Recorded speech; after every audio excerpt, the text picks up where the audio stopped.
Monday night racing action is finally back at Lime Rock Park, it says.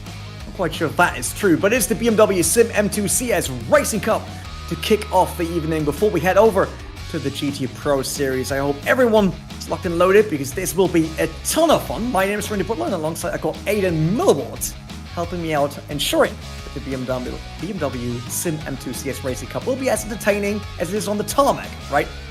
Yeah, I mean, like last time out, we had a brilliant race. It was such a tight track at Lime Rock Park. We're obviously at Loch Drummond this week as the support act for the main event, which is the GT Pro, which will be on after this race. And it's because it's such a brand new track and all that stuff, I've actually had to, for the first time ever, print out a track map so I know where everybody is on track, because like I say, this track is purely fictional. It's one of the fictional tracks in rFactor 2 that has been done up over the years, and having it in an actual competition. It was in the relegation races at the end of last season.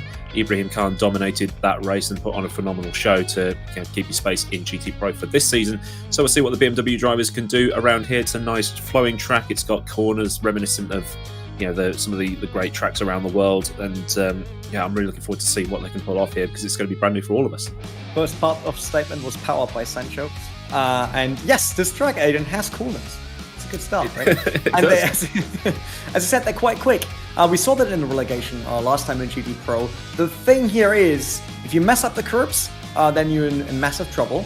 And if you tend to be on the edge on your braking point in terms of maybe dipping into the grass, then this track is definitely not for you, because it's a long runoff and you mostly just ice skate over the grass, and then you'll find yourself in a barrier once again. But everyone here is in BMW, in the BMW Cup, to obviously get the golden ticket to the final event, and we already have a few drivers that got these tickets. They're in here anyway, which I absolutely love, because they always put on a great show in terms of racing. But it's a hard-fought, close combat series, I would say, with tons of wheel-to-wheel racing action.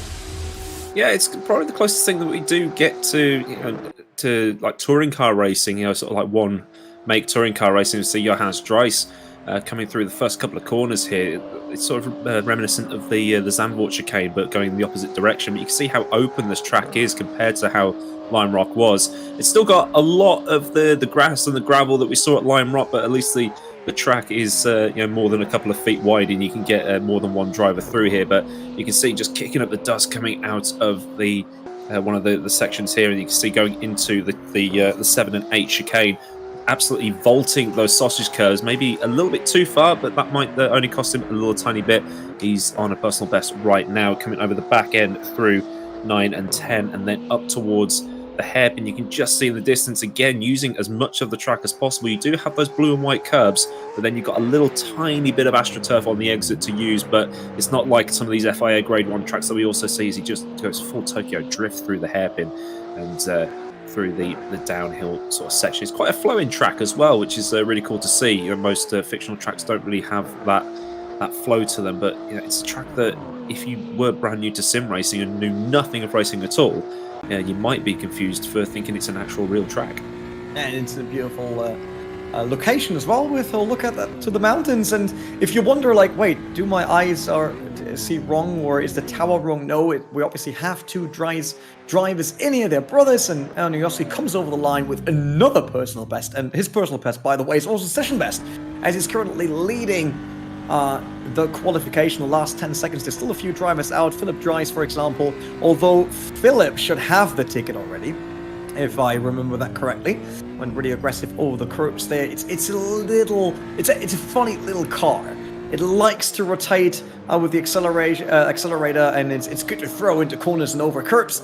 Kurjan, for Virtual Drivers by TX3, has a teammate already with a golden ticket, but he is still missing out on that one, and unfortunately he will not finish for that. Philip Dries, though, he got a purple sector, but a yellow one, the middle one.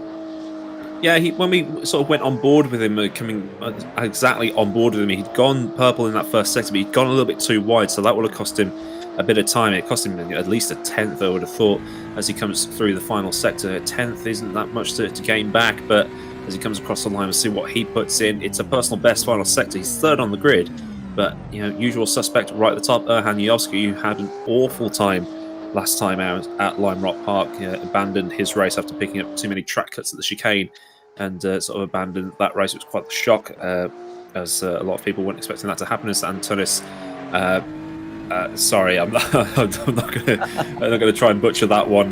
Michael Geisler now for NeedRacing.com, as he's coming through the final couple of corners. Through sort of 13 and 14. It's sort of like the end of the Red Bull Ring, that final sector. As I say, a lot of the corners here reminiscent of some real world corners, but keeping that sort of older club level track feel. And he goes into 7th, so a brilliant lap for the NeedRacing.com driver there. Yeah, with that, quali is out of the way and everyone locked into the grid for the first race. Obviously, there's GT Pro Series also coming a bit later, all of that powered by Traction.gg, so make sure to stay on the broadcast because this track will be fun in the GTE cars, I'm absolutely sure about that. And it will be great also in these BMW M2 CS racing cars that we will just see in a tiny bit when they line up onto the grid. Loch Drummond is round number 4 as we're following the calendar of the GT Pro Series, which means next up is Spa-Francorchamps and then Indianapolis for the finisher of this championship. Means there's a ticket today and then there are another 2 tickets until mid-October. So not many chances anymore, Aiden, if you want to get involved. No, but the way you think about it, if the same people keep entering, so you've got Yujovski, you've got Smeedle, you've got those guys, we're now looking at around 5th to 8th to 10th maybe. Those are the guys who are going to be picking up the ticket, because you can't win the ticket twice, although you can win money more than once. That's on your screen right now. So yeah, €500 goes to the winner, second place gets 250, the third gets 100. So there's money to play for, but like we say, you can only win 1 golden ticket. So guys like Yujovski and Smeedle and the Varga boys, they've already got theirs. The 2 tickets last time out were won by Remy Delorme and Lucas Verla. There were 2 tickets on offer last time out because of the issues we had at I think it was the Nürburgring or something like that. But yeah, 3 left to grab. So there's 1 tonight, 1 at Spa, 1 at Indianapolis, and it's all to play for. And there are your current winners. So you've got like Chinchik, Smeedle, Toman, Yovski, Capit, Dries, Diogo Silva, which was a popular win, and then Delorme and Verla picking the wins up last time out. Yeah, some pretty big names here in the BMW Sim M2 CS Racing Cup. It's really lovely. I remember Rissa Capit even in Season 1 throwing that BMW around. Absolutely lovely to watch and very, very aggressive. So more than happy to get that going as soon as possible. But obviously, the drivers will get a bit of warm-up. They don't really have to get used to a lot more fuel though, Aiden. That's the good thing. We got unlimited laps in the qualification, so they can obviously just go out there in a private session and get their lap times in. And then this is a sprint race, so it's no mandatory pit stops, not much of fuel load. And 550 newton meters of torque though, ripping your rear axle apart. And that's not an easy one. It's funny because I think last week, and I was actually in a BMW M2 CS on the Nürburgring. And that is a lot of newton meter, I can tell you that. It's like that rear axle, if you turn everything off, it loves to just go around and basically throw you right into initial D. Yeah, we've seen it quite a lot of times in this series that this car has a lot of power relative to the amount of mechanical grip it has. It certainly has no real aerodynamic grip, so a lot of turning on the throttle, a lot of power. You've got to be very, very careful, and we've seen as well, it absolutely loves to take curves. If people throwing it over the sausages at the 7 and 8 chicane that we've seen in that qualifying session. So hopefully nobody goes a little bit too far and stacks it going over that and then causing a final, because that's not what we want to see. But the warm-up is in full effect on board with your pole sitter Erhan Yujovski. Again, just taking as much as he possibly can on the exit. The fuel burn in this thing isn't particularly huge either. It's not like you're driving one of the Formula Pro cars or even a GT car where taking 5 litres out gains you like half a second or something ridiculous like that. But they'll just put in enough to get to the end, and that's all they've got to deal with, and just get used to the feel of it. It might feel slightly more sluggish, but other than that, they're just going out and having some fun here tonight. Yeah, hopefully they put enough fuel in. Shout out, by the way, to Jordan Sheriff, who's currently in the chat at YouTube. He won a big event yesterday for a different car manufacturer, and some of the drivers there, they didn't have enough fuel because Jordan decided to be as quick as the light, basically, and went for another lap that caught many people off guard. So let's hope everyone today got the right amount of fuel to make it till the end. Johannes Dries in Philip Dreiss, the brothers that we talked about previously. One, which is Philip, should have a ticket already. Is that correct? I'm so afraid that it's Johannes now, and it say something wrong, but I think it's Philip Dreiss. Yeah, the mistake I made is I put the surnames down on the. Oh no, it is Philip Dreiss. There we go. Yeah. So I put the top 10 from the previous round. I just put the surnames, which is rookie error. But yeah, the actual ticket winners I've put with the full names. So yeah, Philip Dreiss, he won it a few weeks ago. Diogo Silva won, and then we had that break because of the problems with the CS system, and then Remy Delorme and Lucas Furler picking it up last time out. And there's Jan Kershen just absolutely lobbing it over the sausage curves that we've been talking about earlier. I love it when they do that. I love watching like these sorts of cars get up on two wheels. It's great to watch. And it will be even better if they do that side by side. I mean, the last race that I was covering on the BMW Sim 2 CS Racing Cup was very, very entertaining in terms of fights. So more than happy to dive into that again, and I hope that these 5 minutes will be quicker than 5 minutes, because I really want to get into action while we see Raimo Olkas. Let's say, that's the typical I say. It's mint condition, never been abused. Probably on eBay UK currently, because that front end on the left side there, that looks a bit dented. Yeah, he's obviously hit something over the course of the warm-up, but driving around with a bit of damage, that's actually a good thing. You might have a bit of performance hit from that. You might have a bit of aerodynamic grip if the car had the aerodynamic grip that we'll see in the GTEs later on. So driving around with a damaged car, get used to that. So if it does happen in the race, you're more than covered.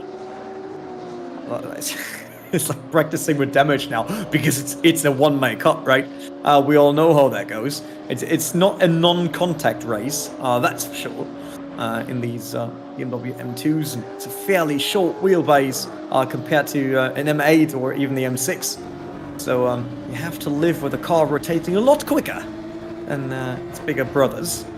So get used to that. And Loch Drummond, obviously a track, I would say, in our usual schedule, it's the track with the least amount of laps for everyone, if we're not accounting for their special practice, because it's very unlikely that they raced it in a ton of other competitions. While we see Okas going off to the left, it's exactly what we talked about in the intro. Like, if you go over the curbs too aggressively, you catch the dirt just a bit, and then you're done, so does Pico. Oh, look, they show us both crucial points right here in the warm-up. Well, we should thank them for helping out in the broadcast.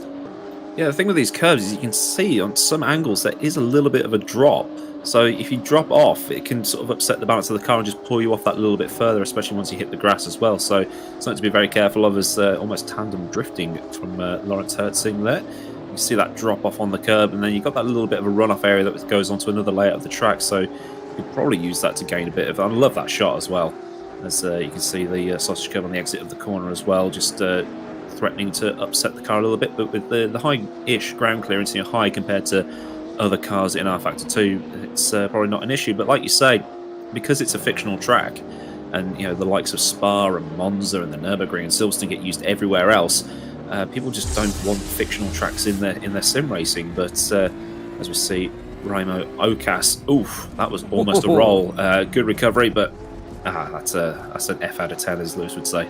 Yeah, he definitely went a bit too aggressive there. I love that he was still capable of keeping the car away from rolling, and that's the second part. Like, since all of these turns are flowing into each other and you really run along the outside line, it's so easy to drop a tire, and once you did, the car doesn't have enough grip to pull itself around with just the right side of the tires or the left side, depending on what's still on the tarmac, and then you will find yourself in the wall. You can't do a lot about it.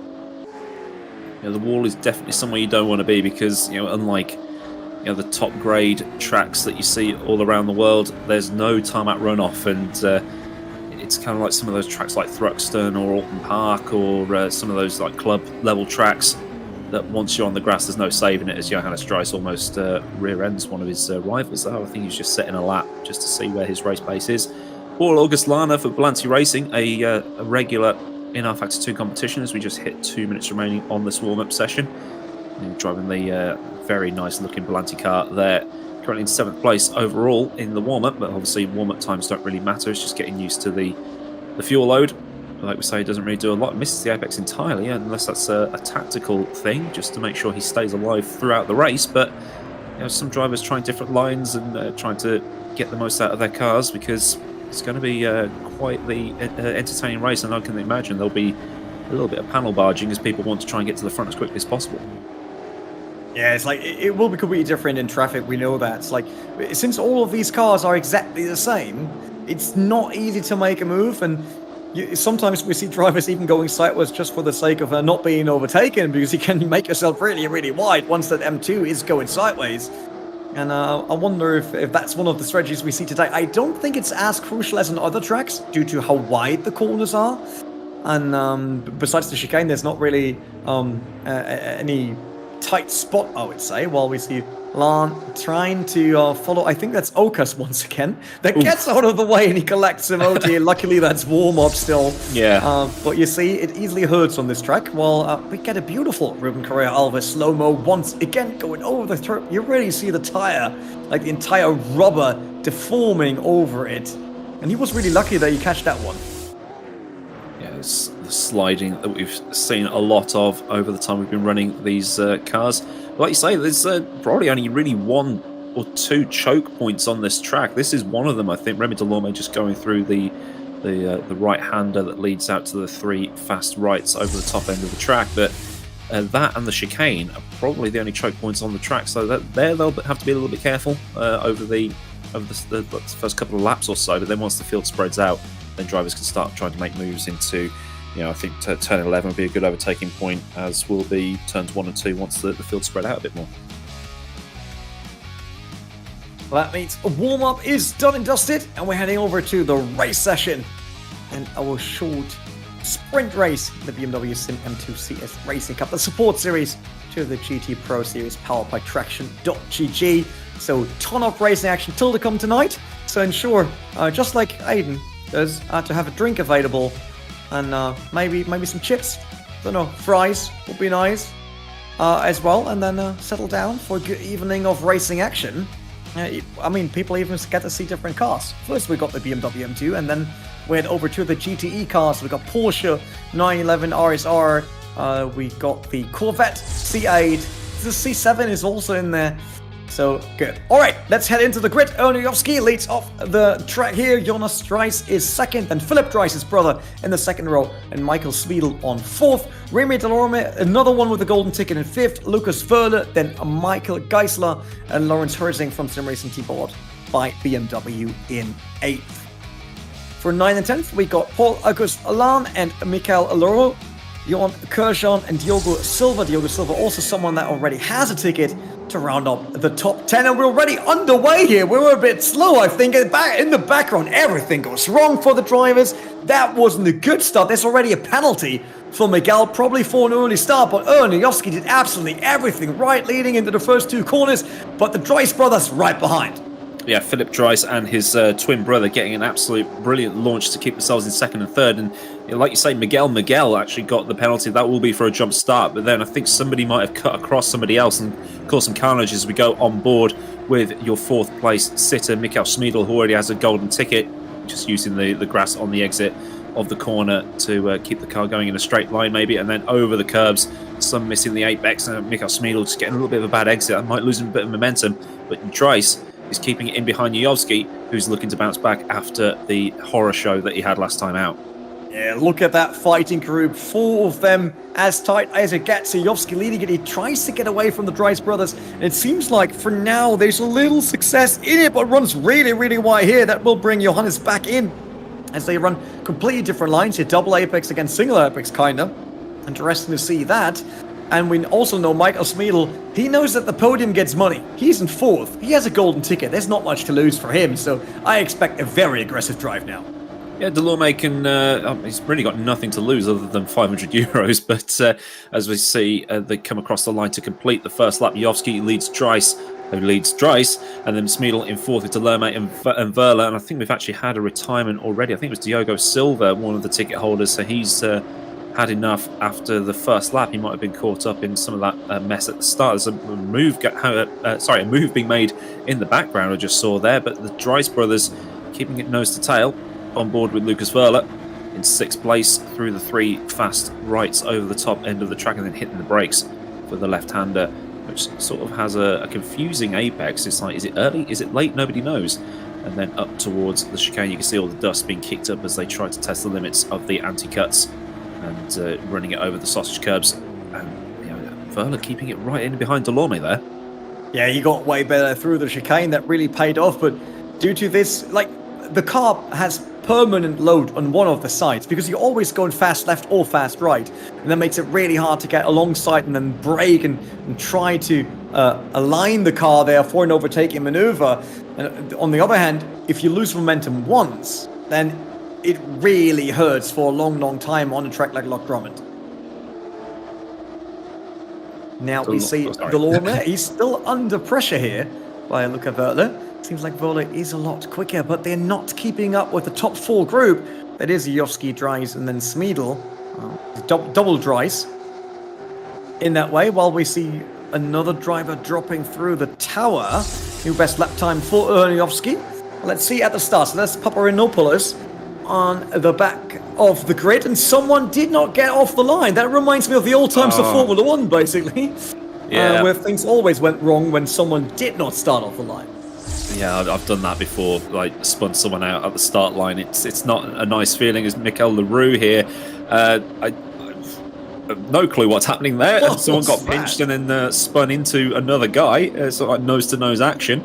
So Mikel Leroux spun right down to the back of the field there at turn 2 on the first lap. And they dragged him on for quite a long time, basically. And not perfect, but look at this tandem drift here between Philip Dries and Michael Smeedel. Absolutely lovely. Varga against, what was the team of Dries again? I have to remind myself about the liveries here. They're not from the Pro Series.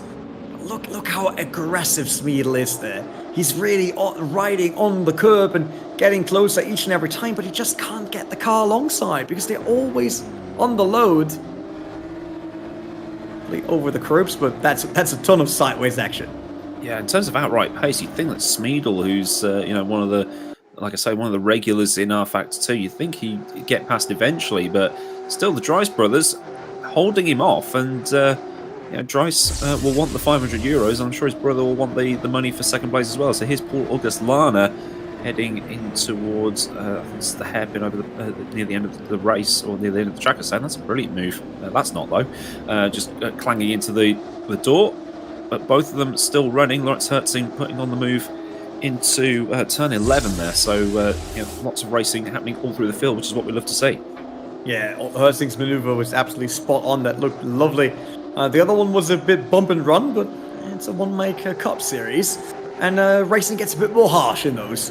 The Dries brothers obviously doing everything right because Johannes Dries does not have a golden ticket just yet. So Philip is basically just the cover and backup now to keep Michael Smeedel away, but also Smeedel has a ticket, and Delorme has a ticket, Verla has a ticket.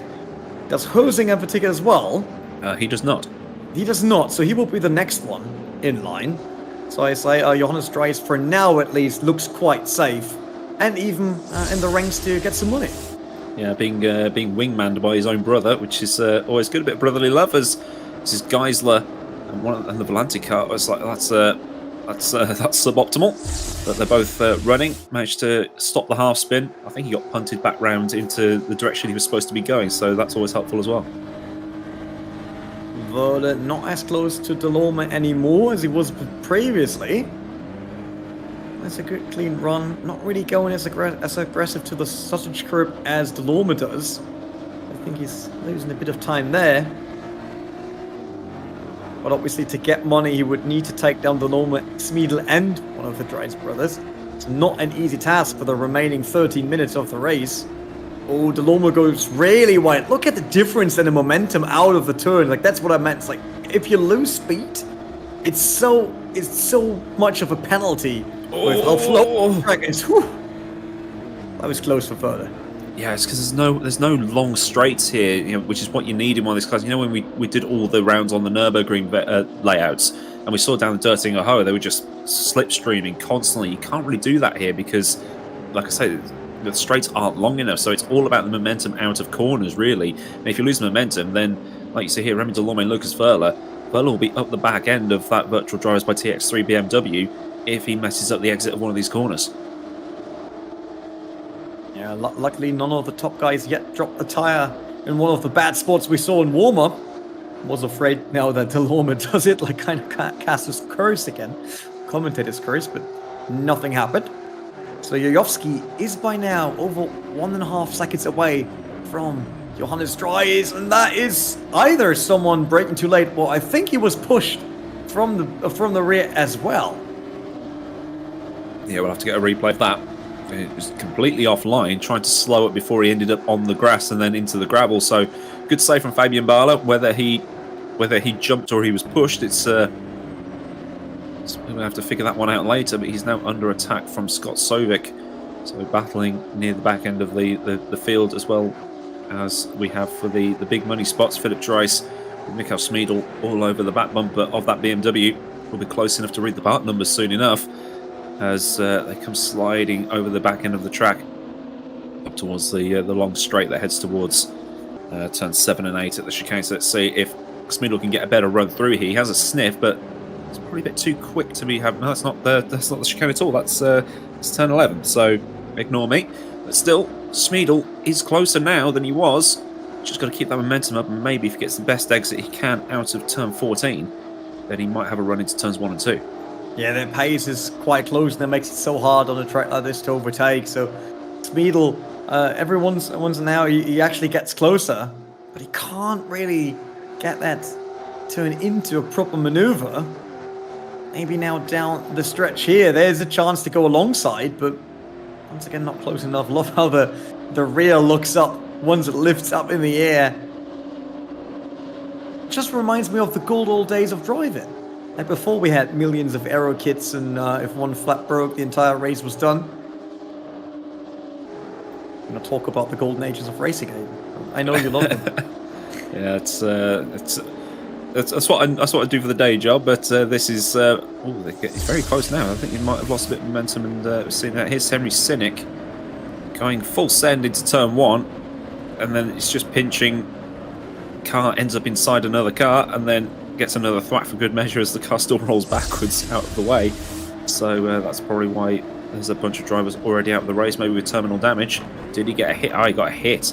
Okay, that's not going to help things. That's a different corner, isn't it? So Henry Sinek in the wars on the first lap, and he and Diogo Silva and a couple of others as Fabian Joyo gets a penalty. Yeah, it's like penalty. You don't want to pick that up in such a short race. There's not much you can do about it, and the time you lose will definitely drop you down a few places and positions. We're on board with Michael Smeedel again, looking at Philip Dries. It's scrapping on the half a second of a gap. Smeedel returns every single time. Look how strong he's under braking. That was a great entry. Now he also needs a good exit to keep close to Dries and maybe have a go. Yeah, you saw the live delta there at the bottom where it says like 0.38 behind. On that start-finish straight, he was closing up, so there was that little bit of a slipstream there, but it just isn't enough. You know, like you say, it's the same car. Everybody's got the same car, same engine, so down to setup and things like that, but you still need that slipstream as we see the magical shot once more of the cars bunny hopping through the chicane. Smeedel missed the apex slightly. The 3 cars ahead of him all hit that sausage curve to help trying to bring the car around a tiny bit, but still keeping in. You know, Philip Dries has pulled away a tiny bit through that little sector, gap over half a second. But you'll see Smeedel and that number might come down over the course of the next sector or so. Fabian Ballet and of Florentine. Oh, that is hard for me, not French. Is it Joyo? Joyo.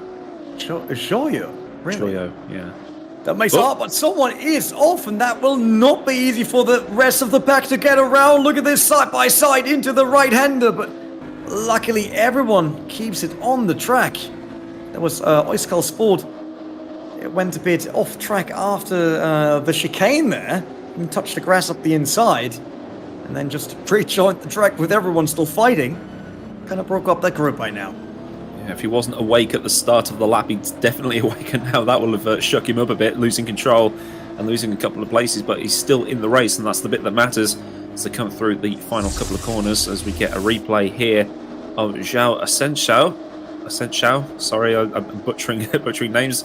Getting past on the inside and car being fired off in towards the wall. Another car going for a spin.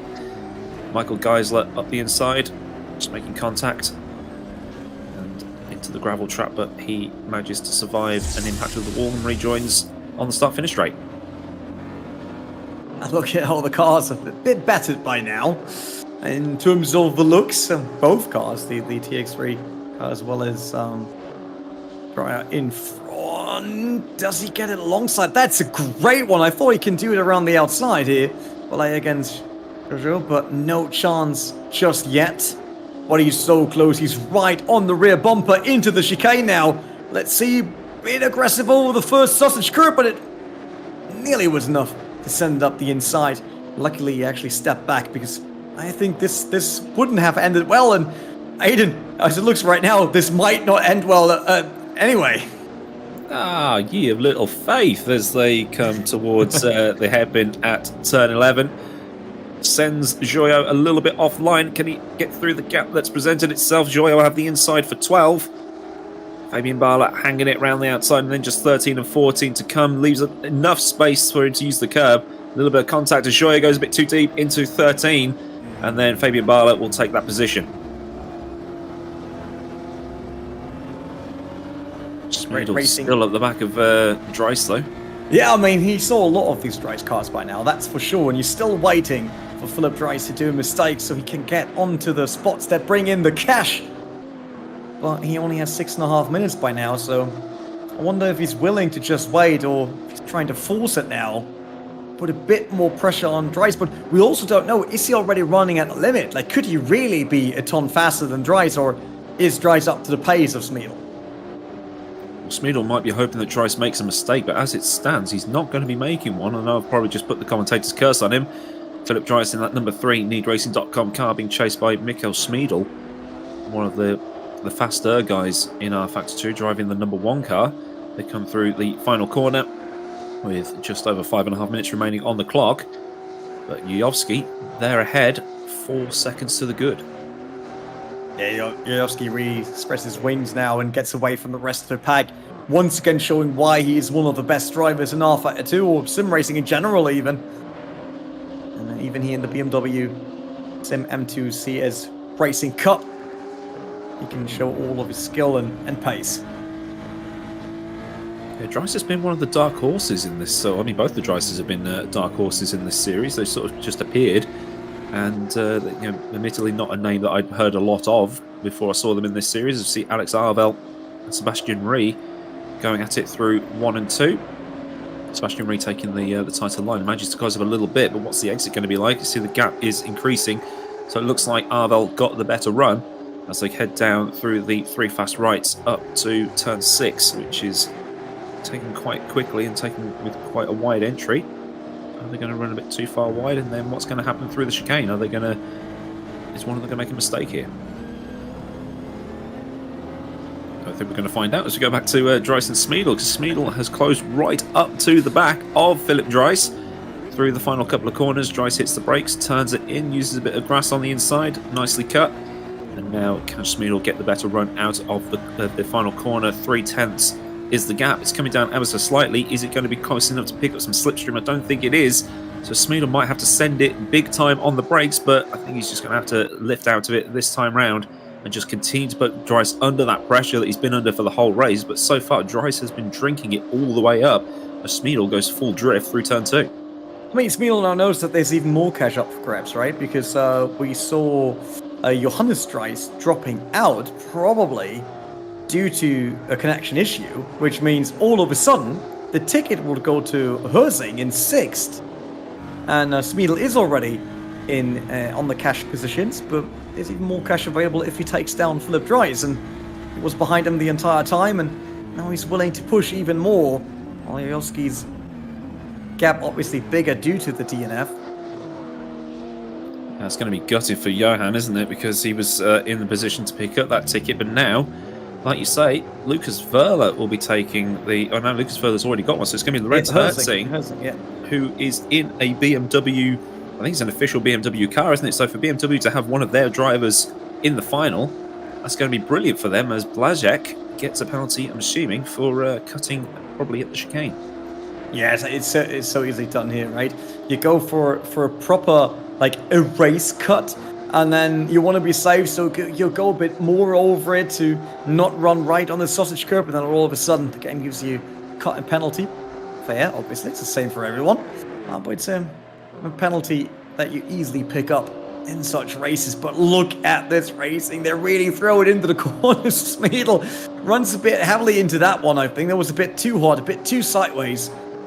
It's amazing to see how they rotate the car to get it close to the curb and then run it along the sausage curb. That's Blazek. Let's see what he got the penalty for, though. Oof. So that won't be for the penalty. That's 2 freebies he's picked up. Yeah, it's like you get a penalty for just taking. I love how he accelerates on on the inside, just real quick. So, oh, I can make this. Yeah, the door's open. You might as well take it. Something about going for a gap. I don't know, but Dries and Smeedle, this is getting very, very tasty now. Yeah, it's like Smeedle is still right on then. He definitely does not have that much time anymore. Oh, look at that. Dries went too wide. They now going side by side. That opened the inside door for Smeedle to finally go through. The Varga driver now side by side with NeatRacing.com. But once again, Philip Dries capable of retaining a second position and keeping Michael Smeedle at bay. Incredible driving here. By the way, good from both drivers here, not getting into any unnecessary contact or crashes. Instead, they show great racing. But Smeedle, he knows he can do it, and that Dries can do mistakes, but it's 1 minute 20 on the clock, so it has to happen now. Yeah, Dries was on the outside line at 11, but that then gave him the inside for 12, so he had the shorter line through, and he managed to take the position back from Smeedle, so Smeedle's going to have to do something pretty brave over the course of the next few miles to get past Dries at the final few corners and take some more money home with him tonight. But at the minute, it looks like Jovski is going to be finishing on this lap. He just seemed absolutely hammering over the sausage curves ahead, enjoying life at the minute. Dries and Smeedle through the chicane, presumably for the final time. Dries took the sausage curve, Smeedle didn't. A little bit of momentum lost there from Dries, but Smeedle is still there as they come through 9 and 10 now, up to where Smeedle almost got past last time. It's short straight. There's Jovski up ahead. Dust being kicked up. Is Smeedle going to send it at 11? He's having a sniff. No, he's almost lost it completely as Sancho gets a penalty for track cutting. Smeedle isn't able to get by at 11. 12 also not an option.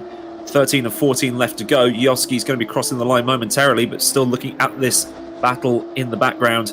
Well, I say the foreground, and it's the background for Jovski. He's probably seeing it in his mirrors and enjoying life. But Dries, I think we've actually got one more lap.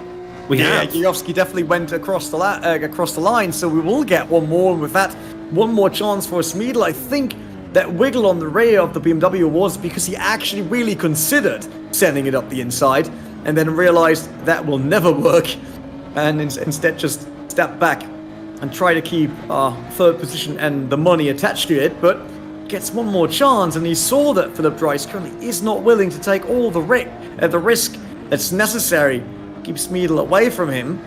So let's see, beautifully closed up once again. He's running really wide. I mean, he paid for the entire track when you drive there, so you just use it over the sausage curb. Oh, I think that was not ideal by Smeedle, especially since the rear lifted way too long, couldn't get the power down, and with that dropped down even further. But he's still in the slipstream down to the hairpin, the one that he did the maneuver two laps ago, and that we saw him wiggling a bit aggressively on the previous one, but he's definitely not in a position to make a move on the entry. Let's see if he gets the better exit. No, he doesn't. Yeah, so into 12. And here is Jovski rounding turn 13. Then turn 14, the Macedonian takes another win in the BMW Sim M2 CS Racing Cup. €500 going into the RXG driver's back pocket after tonight. He's loving it. €500 up, has a win. And now here's Smeedle and Dries. Dries just holds on and wins by about 0.2 of a second. I say wins, leads him home. Incredible and great battle that we saw there. Lawrence Herzing, you wonder why are we on that car? Because he will actually get the golden ticket after tonight's races. Everyone in front of him is already qualified for the grand final. And now Lawrence Herzing joins this list of established racing drivers as well from sim racing team powered by BMW. So he will be quite happy about that one. Absolutely love the track and the fight between Dries and Speedle. I think that was a really, really good one. Around the turn, that is Okas. Yep, once again with a slightly better car, so you were right. He was practicing that at warm-up when he ran with the damage. Finishing in 11th. Still a few more drivers to cross the line, but that is it. And there are your results. Erhan Yovski wins ahead of Philip Dries, who just held on at the end from Mikkel Smeedel for Vargas Sim Racing. Lucas Verla is in 4th as an independent, and then Lawrence Hertzing is the ticket winner, finishing there in 5th for Sim Racing team powered by BMW. Remy Delorme for Virtual Drivers by TX3 leads his teammate Jon Kurjan home, so he gets the bragging rights for that outfit. Paul Auguslana for Volante. Good finish there in 8th, and Scott Sovic, having started near the back of the grid, ends up with a top 10 finish, and Alex Arvel for Virtual Drivers by TX3 rounds out the top 10, Renee. Yeah, good racing for everyone, and fortunately we had quite a few DNFs, but it's a tough race. It's a tough series to survive, and Oikos, LaRoche, and Paparinopoulos, as well as Bell, Gomez, Romero, they all did it. Ray and who's the last one to make it? Eugenio Tilambucano. I'm really sorry because that's probably not how it's pronounced, but came in 19th, and then Blazek, he got the penalty, also DNF afterwards, maybe due to the penalty, I'm not quite sure. But that brings us, Aiden, to the end of the BMW Sim M2 CS Racing Cup for today, as obviously there's still 2 rounds to come in the remainder of the series, but it also means it gets us to the start of the next race tonight, which is the GT Pro Series powered by Traction.gg. So the main event, I would say, here in Loch Drummond, and all the virtual visitors and spectators that came to this fantasy land and fantasy track, probably looking forward to see the best GT drivers of the world in rFactor 2 taking on this track and fighting for points and money in the Big Pro Series. So, and since it's just us two, and I will obviously leave you to get together with Lewis McGlade in covering the GT Pro Series, what do you reckon for tonight? Who will win? Ooh, I mean, it's difficult because we were talking earlier about how the mid-engine, rear-engine cars are going to struggle over those sausage cars, whereas the front-engine ones will be a little bit better. So it's too hard to pick at the minute because of the way things are going. But I really don't know. I think one of the front-engine cars that might do the damage in this race, probably not one of the Astons. I don't think. I think it might be something like I don't know, maybe a C7. I think Simitrich might win. Simitrich will be another pick of mine as well. Kevin Siggy. Yes, Siggy. He's on the BMW, and he's always good, especially on such tracks, I think. So Kevin Siggy will be my second pick. And third, just because I'm not covering the race, I could say one of the BPM drivers.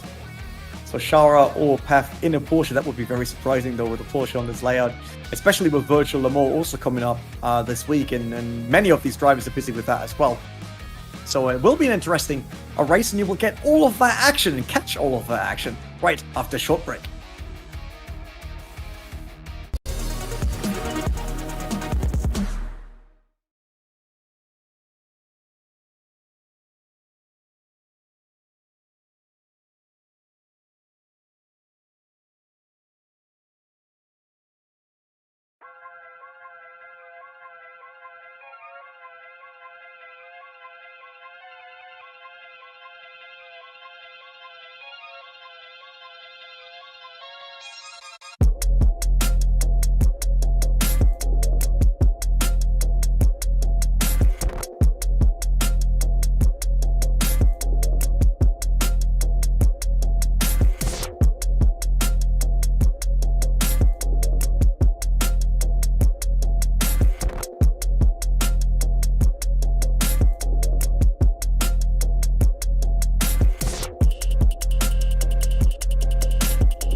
Well, it's time for the big names to hit the circuit.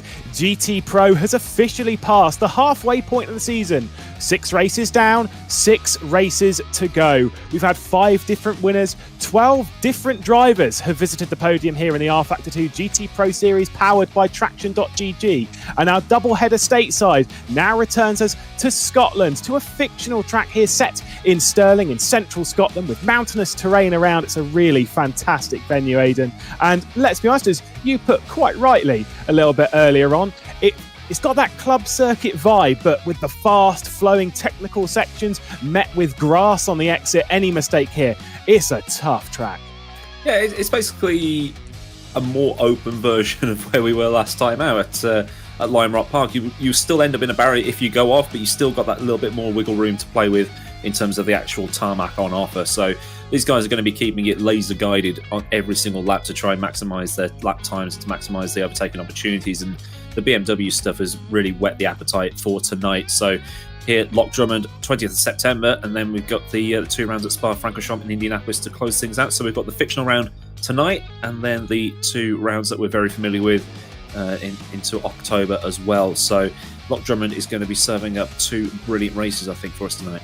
Yeah, it's a circuit that we haven't seen before officially in GT Pro. We did see it in the relegation race, though, where Ibrahim Khan took pole position from Risto Capit on that front row, the opener to the Season 3 relegation playoff round. Obviously, that was in GT3s. We can't take too much into this when it comes to the difference of GTEs and such, and obviously wildly different cars and a strong grid. That was only 10 cars. We're obviously playing with about 28, 29 cars, and it's been, like I say, an incredible season. But to run you through the format of tonight, we're going to do a 15-minute qualifying session coming up, which will set the order for both races. The order will be the exact going into the sprint race, but the top 10 will be reversed from that qualifying session going into the feature race. And I'm sure we're going for a pretty incredible night. It's a hard track to pass at, though.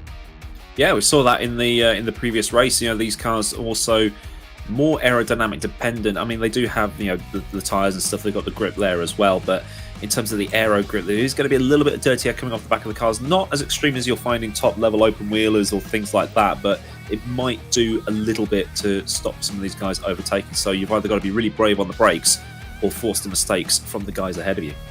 Yeah, and those mistakes will need to be forced around here. Particularly around turns 3, 4, and 5. That really fast sort of triple apex corner. But there's so much of the circuit which invites mistakes. What are they playing for, though? €3,000 and €1,500 and €500 to the top 3. Jerne Simoncic is currently leading the championship, but after a not so great round, we'll get to the standings later. But he is coming under an awful lot of pressure from Jiri Toman. They are playing on that round by round basis with prize money up for grabs. But remember, Aidan, they can lose prize money from their mistakes and such going through the races. Penalties will remove some of that prize money. It's that interesting sort of to and fro, and it really does keep the drivers in check.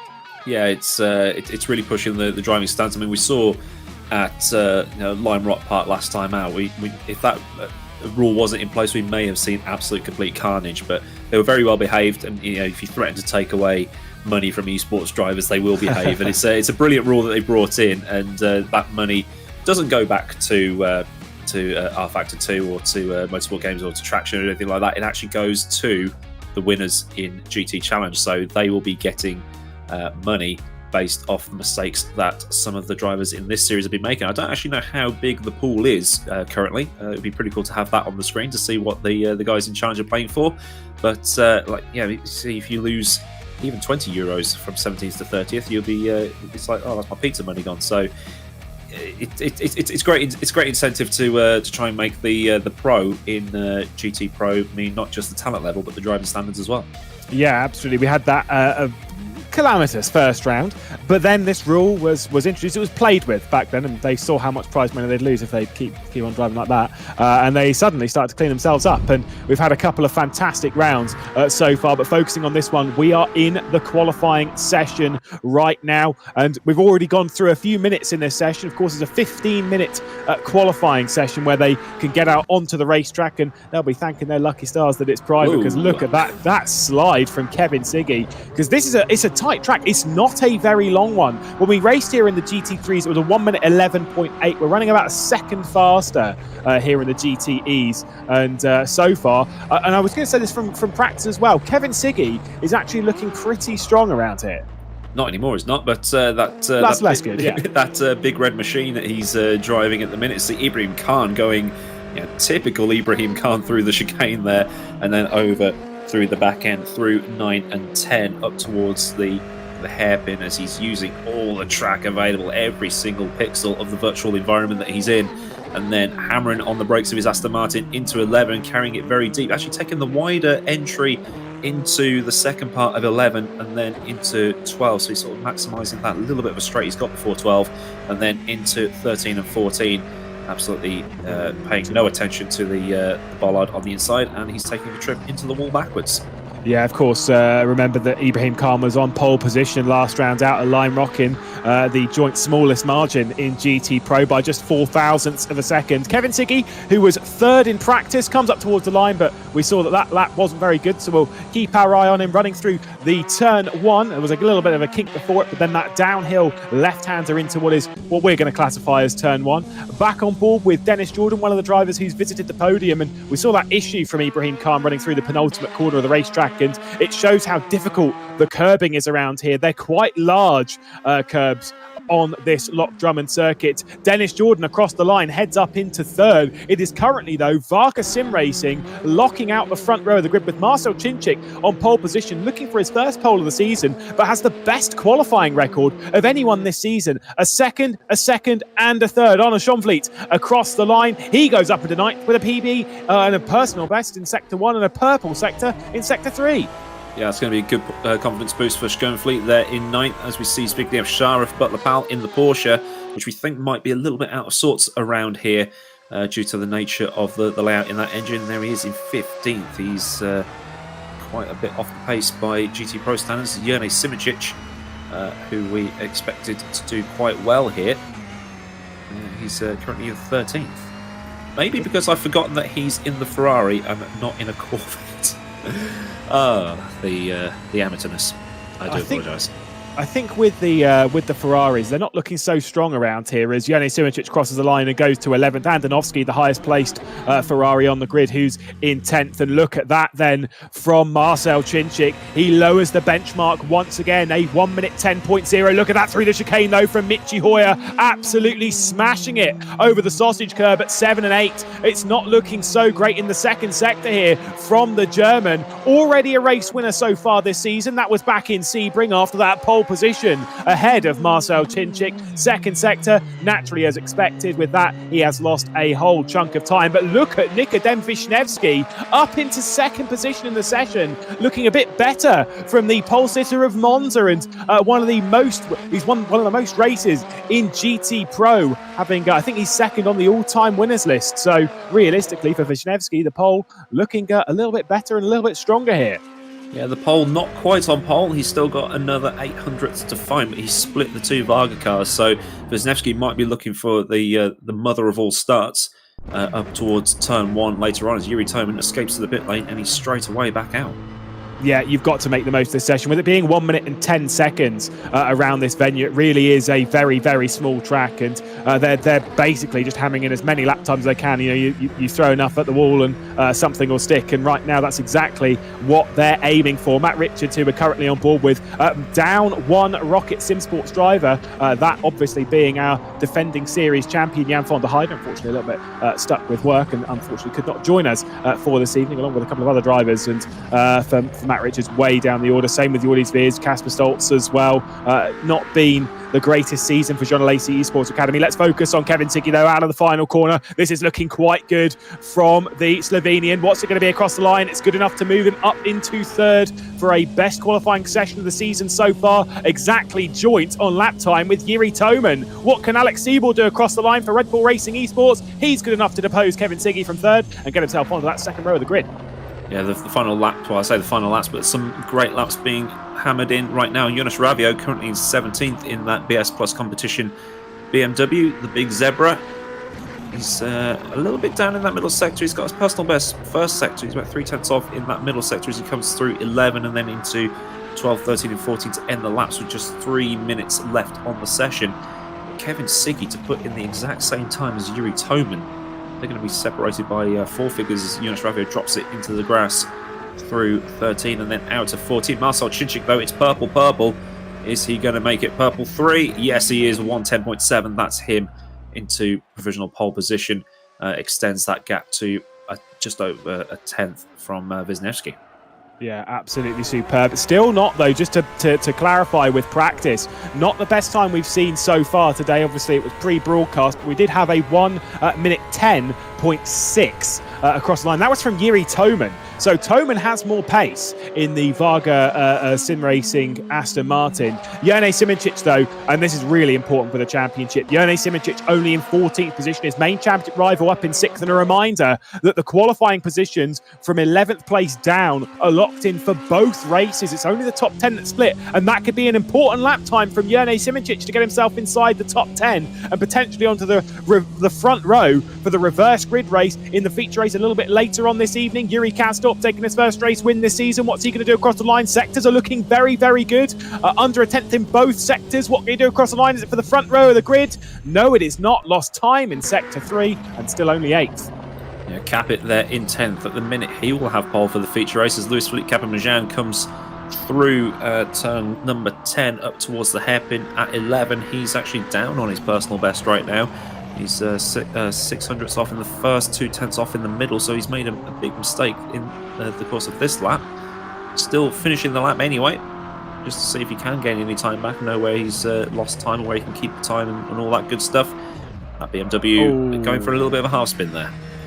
Yeah, that is not great. Again, this session is showing how difficult this track really is. You can really force drivers into mistakes around here. Ferris Stanley up towards the line. What can the Indonesian do? Not good enough. 25th he'll be as he's deposed by one of his sister teammates as Matt Richards jumps up into 20th position. Kevin Siggy back on the screen. Sector 2 is not good. He's lining himself up for one final lap. Does seem, though, Aidan, that these tyres are good enough for a couple of laps. Yeah, these GTE tyres, they're quite durable. You know, they're made for endurance racing rather than sprint racing. So you've seen at tracks like Le Mans and things like that, they'll maybe triple stint them because they're that durable, and they hold their pace for a while as well, compared to sort of like formula tyres, you know, what we're sort of used to seeing in top-level open wheelers, as Chinchik has gone fastest again in that first sector. He's a little bit off in the middle. You might be able to pull something out of his hat for the final bit here, as he's just crossed the 1 minute mark. A little bit of grass kicked up, a bit too much of a cut at the final corner, and then he's just going to practice his pit lane entry for the feature race. Yeah, absolutely. They will need to make that pit stop come the 45-minute race a little bit later on. But the first 15 minutes of this evening's racing action will be proper sprint territory. Dennis Jordan out of the final corner, and there's a pit lane entry for him. Ibrahim Khan, who dominated here when we did the GT Pro relegation race. That is not so great through the third class. I think he's having a little bit of fun here. Technically, home soil. In a sense, it might well be a fictional track, but still, Ibrahim Khan's going to have a little bit of fun around here. What's it going to be up towards the line? Still not a bad lap time, 1:11.0, but the car seeming very, very tricky to handle through that final sector. Yeah, Ibrahim likes to turn the car with his right foot anyway, but I think he might be just turning it a tiny bit too much. He's a man who doesn't settle for fourth. He wants the fastest time all the time. And he's just been deposed by Alex Siebel, who's put his Red Bull C8 Corvette into fourth position. Yeah, let's see what Simoncic could do in the race from 9th place, but not a great qualifying session for him. And around a circuit like this, it's really, really hard to pass. We've brought that up a couple of times. Yes, you've got the dive bomb down into turn 1. You can do that, but it's quite a more of a medium speed rather than a tight one. And if you dive down the inside there, you've got to go around the outside of turn 2 and then 3, 4 and 5 as well. There's a couple of locations where you can send one, but it really is a hard track to pass. It's why qualifying is so critical. And for the championship chase, for Jone Simoncic to jump up inside that top 10, that could be critical later on this evening. Yeah, I'm just looking at my track map here. You sort of got 1 and 2, which are very similar to turns 1 and 2 at Canada, but with a little bit of that Zandvoort chicane as well. But that, like you say, that turn 1 is a lot more open than it is at those two tracks. So ascent there is going to have to be very carefully planned. I think if you're really going to dive bomb somebody, it's got to be at the hairpin to turn 11. But there is the lineup. As you can see, some of those cars like Ferris Stanley, Ibrahim Khan and a couple of others are carrying a bit of weight. And Ibrahim Khan with 10 kilos on that Rocket Sim Sport Aston Martin, he's actually done quite well to put it up there in the top 5, while his teammates, like Matt Richards, who doesn't have any weight, is languishing down the bottom end of the field. Yeah, it shows that the Aston Martin is quite a decent car outside it when you consider that Yuri Toman and Marcel Chinchik, who have been pretty fantastic this season. It's their debut season in GT Pro here in Season 4, and they've jumped up, obviously having done very well in GT Challenge in the Aston Martins as a free pick, so they've got no weight behind their car. Same with the likes of drivers like Petter Beliak, who did not go very well around here in the relegation race, ended up finishing, I think it was 7th place. But a driver who has been finding form. I had a little bit of a stat on Petter Beliak. You know me, and I do love myself some statistics. Has had a top 10 in every single one of the sprint races so far this season, and has had 4 top 10s so far throughout the running of Season 4 in the rFactor 2 GT Pro Series powered by Traction.gg. Of course, when it comes to top 10s, there is one driver who's had more top 10s than anyone, and that is Jerne Simoncic, who is 6 for 6 so far in the season, and I'm sure he'll be looking to carry that one on here today. Yeah, I'm just looking at my the printout I did of the championship standings earlier today. Simoncic has got, he started the season with a silver line underneath his name, because he finished second in the races there. But Sebring, Lime Rock, the second Sebring race and the 2 Lime Rock events, he didn't actually have a podium there. But still, despite not even winning a race this season, he is top of the standings. So brilliant consistency there from the Slovenian. Well, let's take a look at the starting grid then, as Marcel Chinchik and Nikodem Vishnevsky start on the front row of the grid. Vishnevsky, a 5-time race winner in the series. Marcel Chinchik, not one yet. Kevin Siggy behind them with Alex Seaborg. Siggy will be very, very hungry indeed. It's been a while since his last win. Ibrahim Khan, for the first time in this season, not starting from the front row in either of the races, with Yuri Toman alongside battling for a championship. Dennis Jordan and Yuri Kastorp, the teammates, lining up on row 4. With Jerne Simoncic, that last lap puts him up into 9th position, and Risto Capet he'll be looking forward to later on this evening, ahead of Timotej Andonovski, the race winner at Lime Rock, ahead of Arna Schonvliet in 12th position. Jonas Raivio wasn't able to get inside the top 10 for the second consecutive round, with Nuno Pinto directly behind him, and Jakub Brzezinski with Louis-Philippe Capamajan rounding out the top 8 rows of the grid. Brzezinski quite a way behind his teammates, but ahead of one of them. Michi Hoyer and Zbigniew Szara line up on 17th and 18th. Petter Beliak, teammate of Brzezinski, and Nikodem Vishnevsky in 19th position, just ahead of Matt Richards, the Welshman, down, rounding out the 20 positions. Joris Viers with Sido Vire after that fantastic podium, unfortunately down in 22nd position, with David Marocek and Luca D'Amelio in 24th. The final few positions on the grid, Ferris Stanley, Kasper Stoltz and Kevin Rotting rounding out the 27 car grid that we have here in round number 4 of the rFactor 2 GT Pro Series powered by Traction.gg. The start here, Aidan, is going to be critical. Yeah, we saw Ibrahim Khan last time out. He got absolutely swamped off the line at Lime Rock and couldn't get those positions back. So similar sort of track where overtaking is going to be very, very difficult, as we see the drivers coming around on the pit limiter through the final couple of corners. And I think Marcel Chinchik will be ready to go anytime soon. Yeah, Marcel Chinchik with the best qualifying record so far in the season. Yet to take a race win, though. We are underway here for the rFactor 2 GT Pro Series powered by Traction.gg at the fictional Loch Drummond. It's a good start from Chinchik, but Ibrahim Khan going on the attack, making contact with Kevin Siggy as they run through the first corner of the racetrack. Yuri Toman also getting involved as we focus on his teammate Marcel Chinchik, leading the way from Vishnevsky, from Seaborg, from Siggy, as Khan and Toman will be going side by side directly behind the Slovenian 2-time runner-up in the rFactor 2 GT Pro Series as we ride on board. Marcel Chinchik and Vishnevsky close a bit wide there from Vishnevsky, the 5-time race winner, and just not good enough to try and get after Marcel Chinchik, who's looking to run away already. On board with Ibrahim Khan as we see them go through the chicane and over the back end of the circuit through 9 and 10. He's managed to get past Toman. Well, I say get past Toman, but he's managed to keep ahead of Toman after the flip-flopping that you may have seen on the timing screen on the left-hand side of your displays. And coming through the hairpin now, Ibrahim Khan a little bit too deep. He's managed to get it back, and the Vargas Sim Racing car trying to make a little bit of a move to show his hand coming through the final few corners. But as it stands, Chinchik is leading. He's got almost a 2-second lead already. Yeah, he is absolutely flying, determined to dominate here and to take the third win for Varga, his first win of the season. Our focus, obviously, here on Ibrahim Khan in this fantastic battle. Look there at Alex Siebel going on the attack. We don't normally see Siebel attacking this aggressively as he's trying to get down the inside of Nikodem Wisniewski and grab second position off the Williams Esports driver for Red Bull Racing Esports. No position switch there, and it's still going to be the Porsche of Wisniewski hanging on at the moment. The big loser, though, on lap 1 is our championship leader, Jerne Simicic, dropping down to 11th position and outside of the top 10 as once again running wide Nikodem Wisniewski. He's kind of struggling through turn 6 there just to keep the front end of the Porsche at bay, and look at him through the chicane, absolutely flying over the grass. Yeah, he's going to have to be careful not to pick up any track cuts that might be coded in to the circuit. That's how these penalties get dished out over the course of these races. It's just done automatically within rFactor 2, and as you can see, the big red machine of Kevin Siggy coming through the hairpin with the Aston Martin of Ibrahim Khan and the other Aston Martin of Yuri Toman closing in as Alex Siebel attempts to pull away and maybe stick another one on Wisniewski into the opening complex of corners.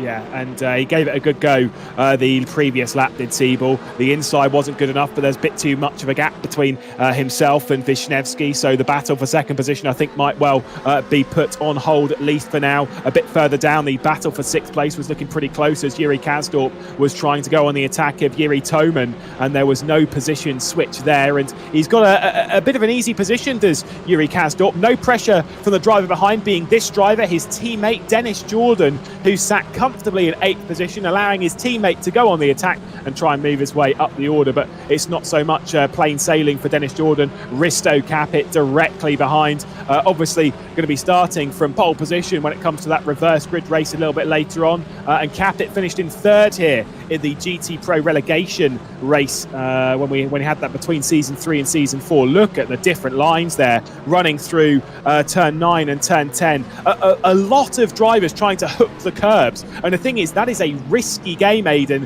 where it can work. You can get hooked on it, but you can get spat out by the curb as well. They are big around here, and it's one of the hardest things about this Loch Drummond circuit.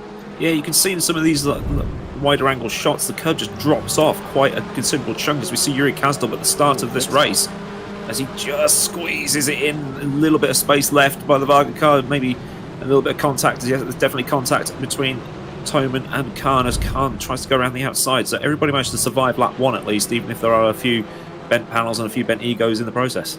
Yeah, absolutely. As I think there has been a switch. Michi Hoyer's just been off the road, down in 16th position, losing a position to Jakub Brzezinski and nearly to Petr Berliak as well. He's got Williams either side of him. And for Michi Hoyer, a driver who's done quite well so far in season 4. Realistically, this round is not going so well. 16th position for him, obviously having a race win in the season prior at Sebring, but this really is not going to plan. You can see how much curb they're using going through that chicane, by the way. Let's take a look at this replay as we're seeing with Michi Hoyer. This will be him running wide down at turn 1, so he's getting pinched a little bit there from Brzezinski, but he is just in way too hot, and that could have been disaster. Petr Berliak nearly was able to sweep back to the inside, but no position from the Croatian. Yeah, Mitch managed to keep that going in a straight line, which is fortunate, because sometimes the littlest bit of slip angle on the grass or the gravel can send you going for a full 360 or even more degrees of spin. But Khan following Siggy seems to have dropped off the back of Siggy a tiny bit, but Toman's still there filling his mirrors. Look at them fly through that first couple of corners. It really is a sensational view. It's such a tricky corner, but obviously with this being a fictional track, there's that argument that fictional circuits aren't really all that, and drivers don't really prefer driving. You bring this up a bit earlier, but sometimes racing around a fictional circuit is that sort of level playing field that sometimes we like to see.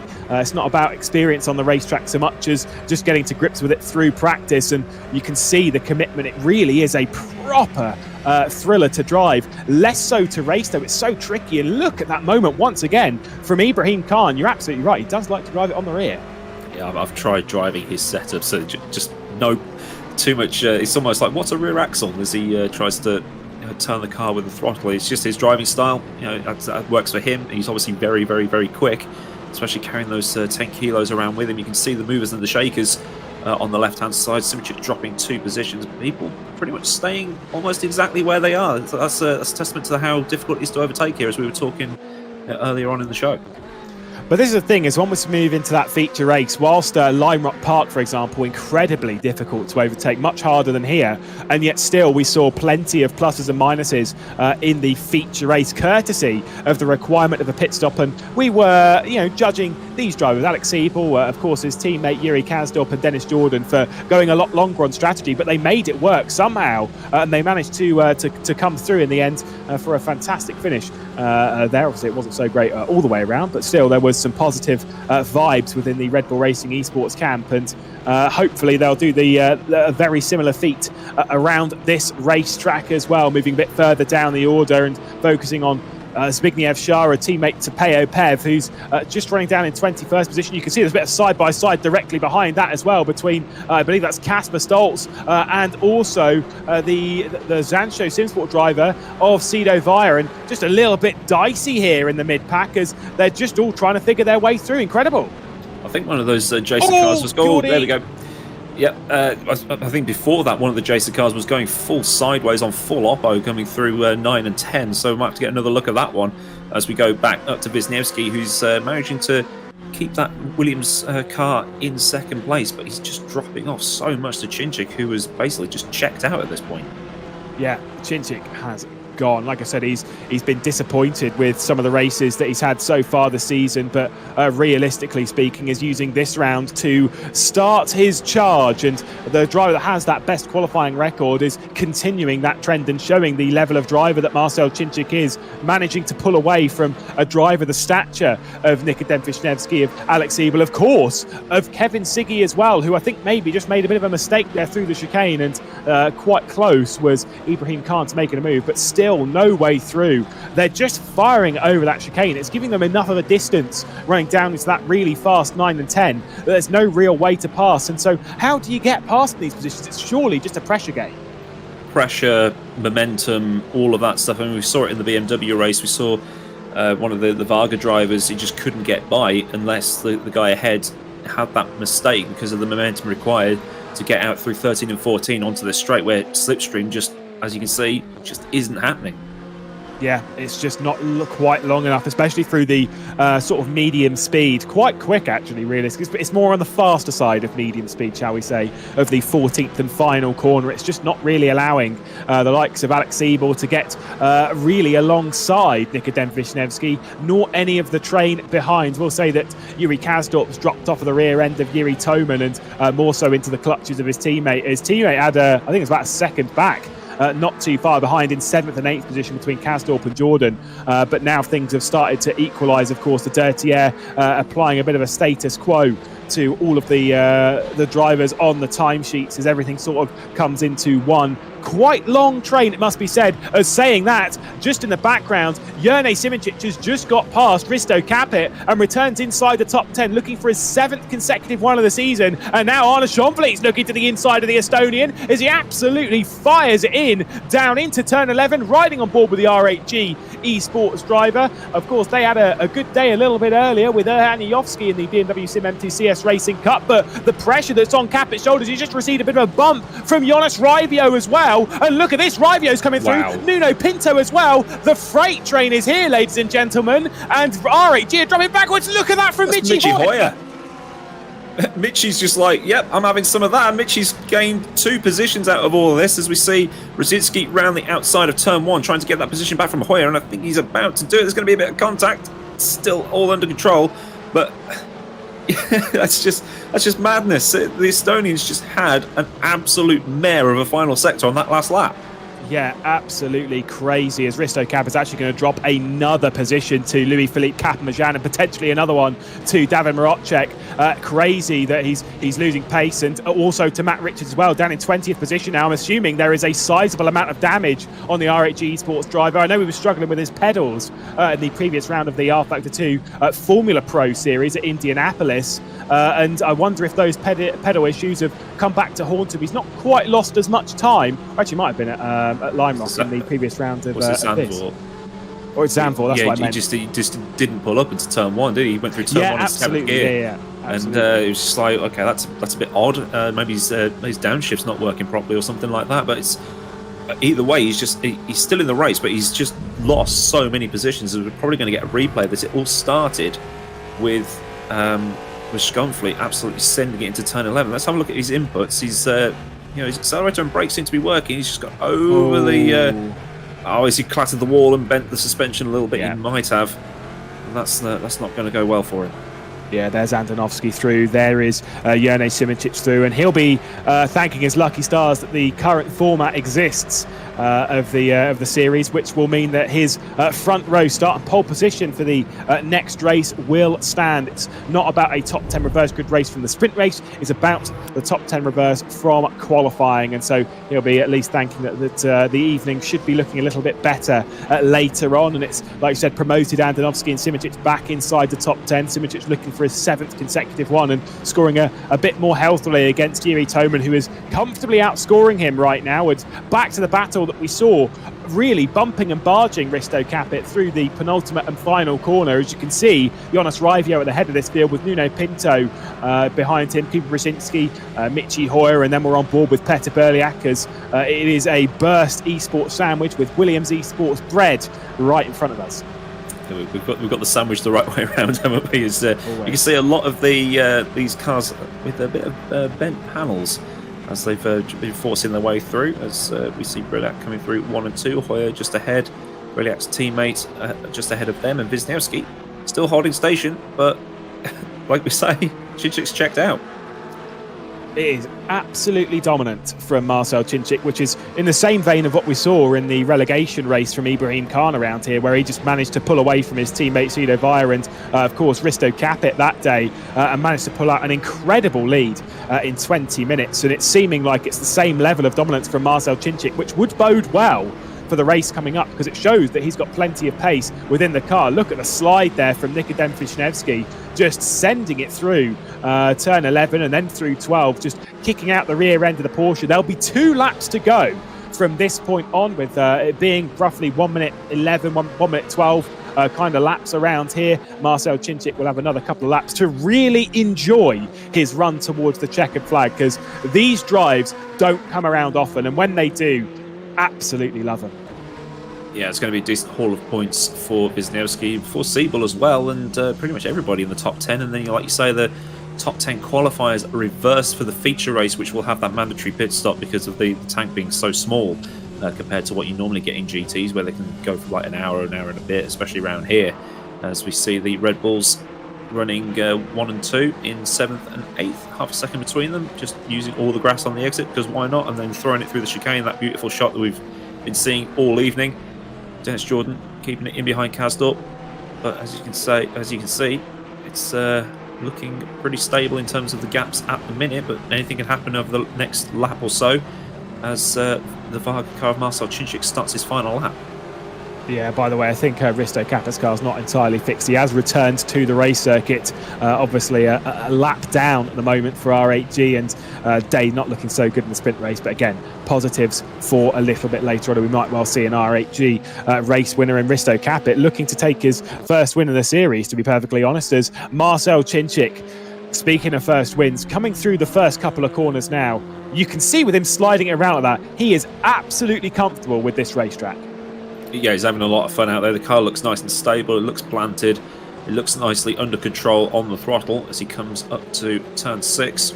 Everything nice and smooth through there. Doesn't overdo it on the exit like other drivers have been as the clock expires. Through the chicane, over the curbs. We've got the suspension set up almost perfect there, with the bumps and the dampers and the actual spring stiffness. Through 9 and 10 for the final time. Down the short straight up towards the hairpin at 11. And again, under the brakes, that is as planted as you can possibly get it. Yeah, 7 seconds clear of Nikodem Wisniewski, and you say planted, he is just loving this, absolutely throwing the car around at the moment. And for Varga Sim Racing, out of the final corner now through the 14th and 13th, and now the 14th and last one, down towards the line for Marcel Cincic. It is a first win in the rFactor 2 GT Pro Series powered by Traction.gg. It's the 3rd win for Varga Sim Racing in absolute dominant fashion. Nikodem Wisniewski will take his first podium of the season, shockingly enough, and Alex Siebel will be on the podium once again for the third time this season. Kevin Siggy and Ibrahim Khan will come across in fourth and fifth, with Yuri Toman, Yuri Kasdorp and Dennis Jordan behind that. We've not seen dominant races like that often. It was very much Erhan Yayovsky-esque. Absolutely stunning from Chinchik. Yeah, usually we see the gaps at the end of a race being around sort of the 2-3 second mark maximum, but to have a 7-second lead in such a short race, that is almost unprecedented. Like you say, it's something that we'd expect Yovsky to do, but unfortunately he's not in this series, at least until next season, because he's pretty much got the Challenge Series sewn up in Split 1 there. But Marcel Chinchik, he's going to be very, very happy with himself, and that should give him a load of confidence for the second race here tonight, where he's going to be starting down in 10th place. Yeah, let's take a look at the race finishes then, with Marcel Chinchik, Wisniewski, Siebel on the podium, Siggy, the two-time runner-up, in fourth position, and Ibrahim Khan right up there in fifth place. Yuri Toman, Yuri Kasdorp and Dennis Jordan dropped down the order into eighth position, and Timothej Adanovsky from 11th up to 9th. Jerne Simoncic down to 10th position, promoted up courtesy of Risto Capit's issues. Behind that, of course, we're going to have Arne Schonfleet and Jonas Raivio all involved in that battle with Risto Capit.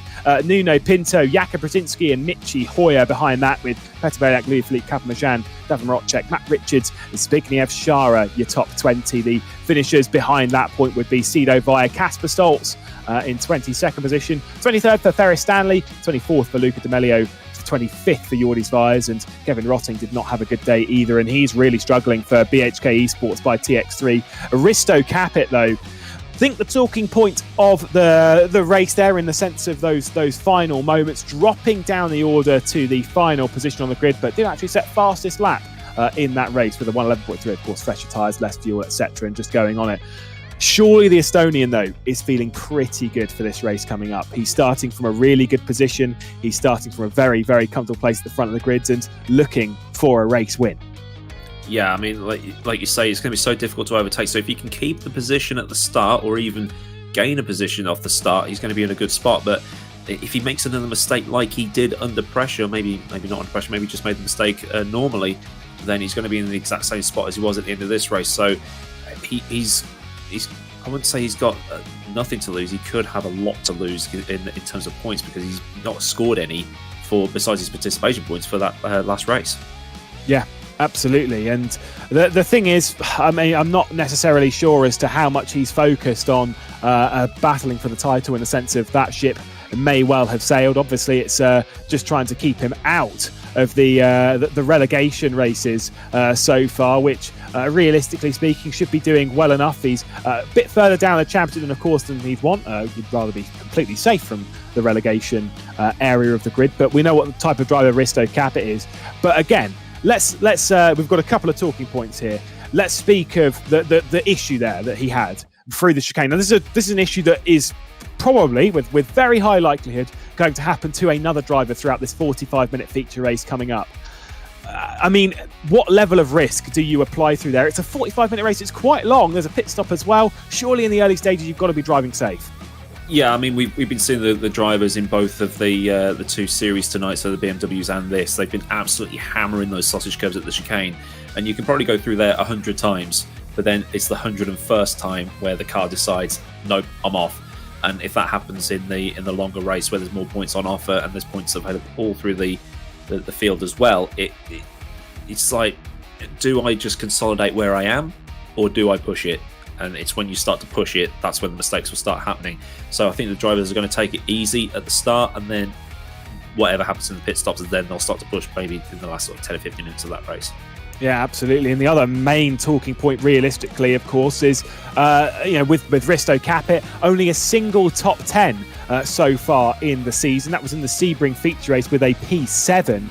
But of course, that front row, we know the talent of Risto Capit and, of course, Jerne Simoncic that will be on the front row in the race coming up. It's one of the most experienced and talented front rows that you could wish to see. And yet still, over 4 seasons, no race wins between them. Absolutely crazy.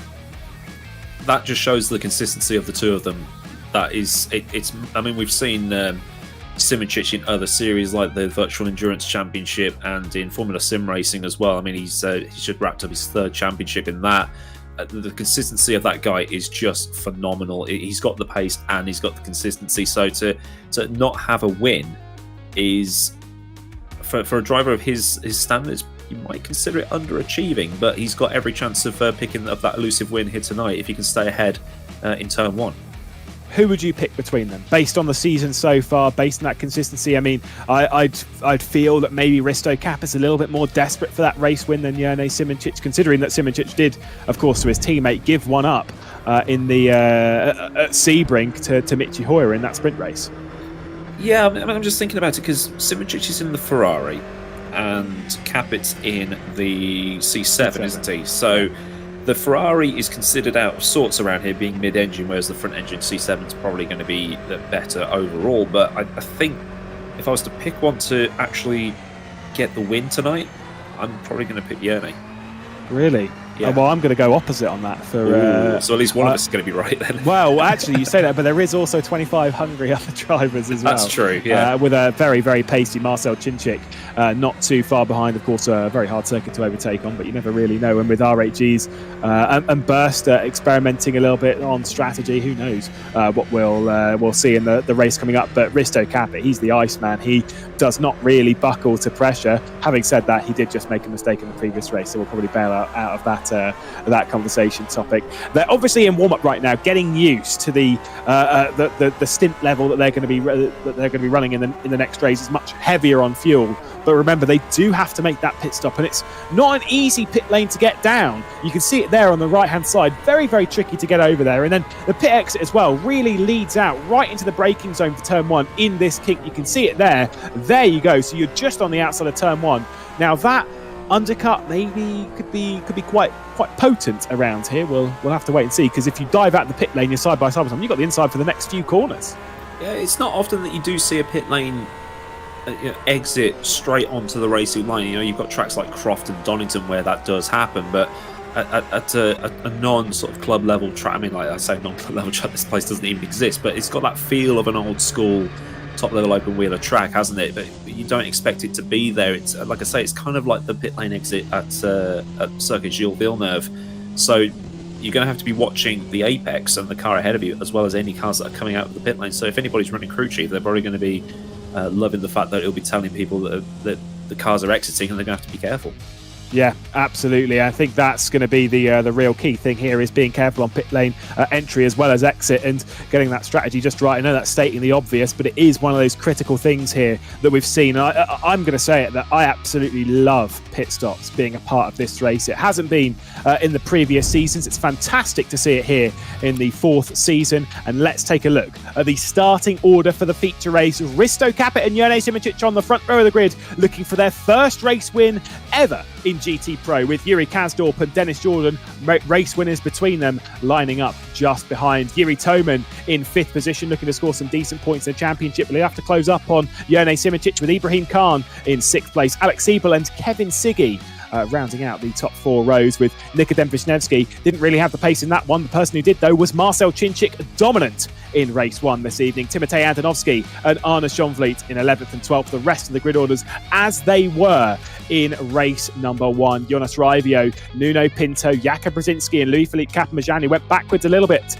for HM Engineering, unfortunately, in that race. Michi Hoyer was one of the drivers who went forwards for starts from 17th position. Has that work to do once again, with Zbigniew Szara, Petr Beliak and Matt Richards rounding out the top 20 once again.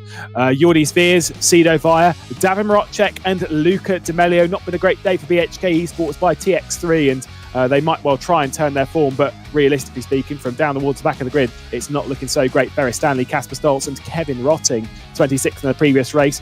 Well, starting from 27th, he'll be trying to do a bit better than that, but unfortunately just not working out for the team. I don't know what it is, what they need to change, but there is clearly some issues for TX3, despite having a talented lineup of drivers. That front row, speaking of talent though, this is going to be an absolute barnstorm raid. Yeah, I can't wait for this as they come round turn 11, then to 12, 13 and 14. It's going to be Capit on the left, on the probably on the dirty side of the track. If we were doing standing starts here, as Simoncic will have the outside into turn 1. So Capit probably does have the advantage here, and we're going to be getting going ever so soon as the field bunches up, and it'll be who blinks first here. Yeah, 45 minutes on the clock. The feature race here at Loch Drummond for the rFactor 2 GT Pro Series powered by Traction.gg. The best starts come from the Red Bull Racing Esports on that second row of the grid as Yuri Kasdorp's instantly going on the attack. It is a comfortable lead though from Risto Kavit, but say that again, scratch that off the list. Here comes Yone Simicic as there's contact. Oh, and the Varga Sim Racing driver has dropped down the order. That one's Marcel Chinchik from dominant fashion. Contact with Kevin Siggy, but look at this from Yuri Kasdorp going on the attack of his old teammate. Risto Kavit is under pressure. Jerne Cimicic, the Slovenians leading the way at the moment as they run through the chicane. It was a clean start in race 1, less so in race 2. Yeah, it's not been the best of starts for Risto Kavit. He's lost the position to Jerne Cimicic at the start. He's had a little bit more of he's had a tiny mistake and he's just been boffed off by Kasdorp. Kasdorp moves to the other side of the track to allow Kavit to get back onto the circuit. But the battle still rages as Kasdorp tries to have another cutback onto the Estonian. But Risto Kavit holds on to that lead, so respectful racing, even if there was the contact there. I think Yuri Kasdorp could have made that move if he wanted to, but he was mindful of the contact between Risto Kavit and decided obviously to hold position and allow Risto Kavit to retake second position and hold it. Obviously an unfair move that would have been from the very tall Dutchman as behind Ibrahim Khan under pressure from Alex Siebel as Red Bull Racing Esports are moving forward in a mighty fashion here, trying to go around the outside of Rocket Sim Sports Khan. No way through at the moment and was quite close to sending it around the outside of T1, which is appearing to be the move that is required as Nuno Pinto's made a decent amount of progress up into 9th position and now trying to get past the BMW driven of Kevin Siggy. Yeah, the outside of turn 1 will set you up for the inside of turn 2, so that's probably why they might be trying that move. So here's a replay of Dennis Jordan getting in, so just loses out slightly in the braking zone, probably just taking it a little bit carefully as Simicic and Kavit make a little bit of contact. Simicic takes that. Ibrahim Khan just seeing everything going 4 wide in the background. And there goes the Varga Sim Racing car of Marcel Chinchik. He's managed to get punted back round to facing the right way, so he's lucked out slightly in that fashion. Yeah, Andonovski definitely helped him out in that one and just spun him round. There was a rear wing lost in all of that, though. Just crazy scenes. And there you go. That was the rear wing loss from Brzezinski, who was then sent round further. Just a bit chaotic through turn 1. I get the feeling a couple of drivers might well lose prize money as 4 into 1 is not really the best idea. Jone Simicic had pulled away. Jone Simicic is being dragged back in as our focus a bit further down as Andonovski's got past the Zancho Simsport driver. That one being Cedo Via. He's got Ferris Stanley and Matt Richards as well behind, but not a good start from our Lime Rock winner and obviously being just unfairly thrown into the middle of all of that. And the Macedonian has a lot of work to do, but a feisty driver I'm sure will make a decent amount of progress. But at the front, Simicic's lead has been detonated as the Estonian of Risto Kavit. He's disappointed to have lost the lead on lap number 1 and he'll be desperate to grab it back after setting the fastest lap of the race.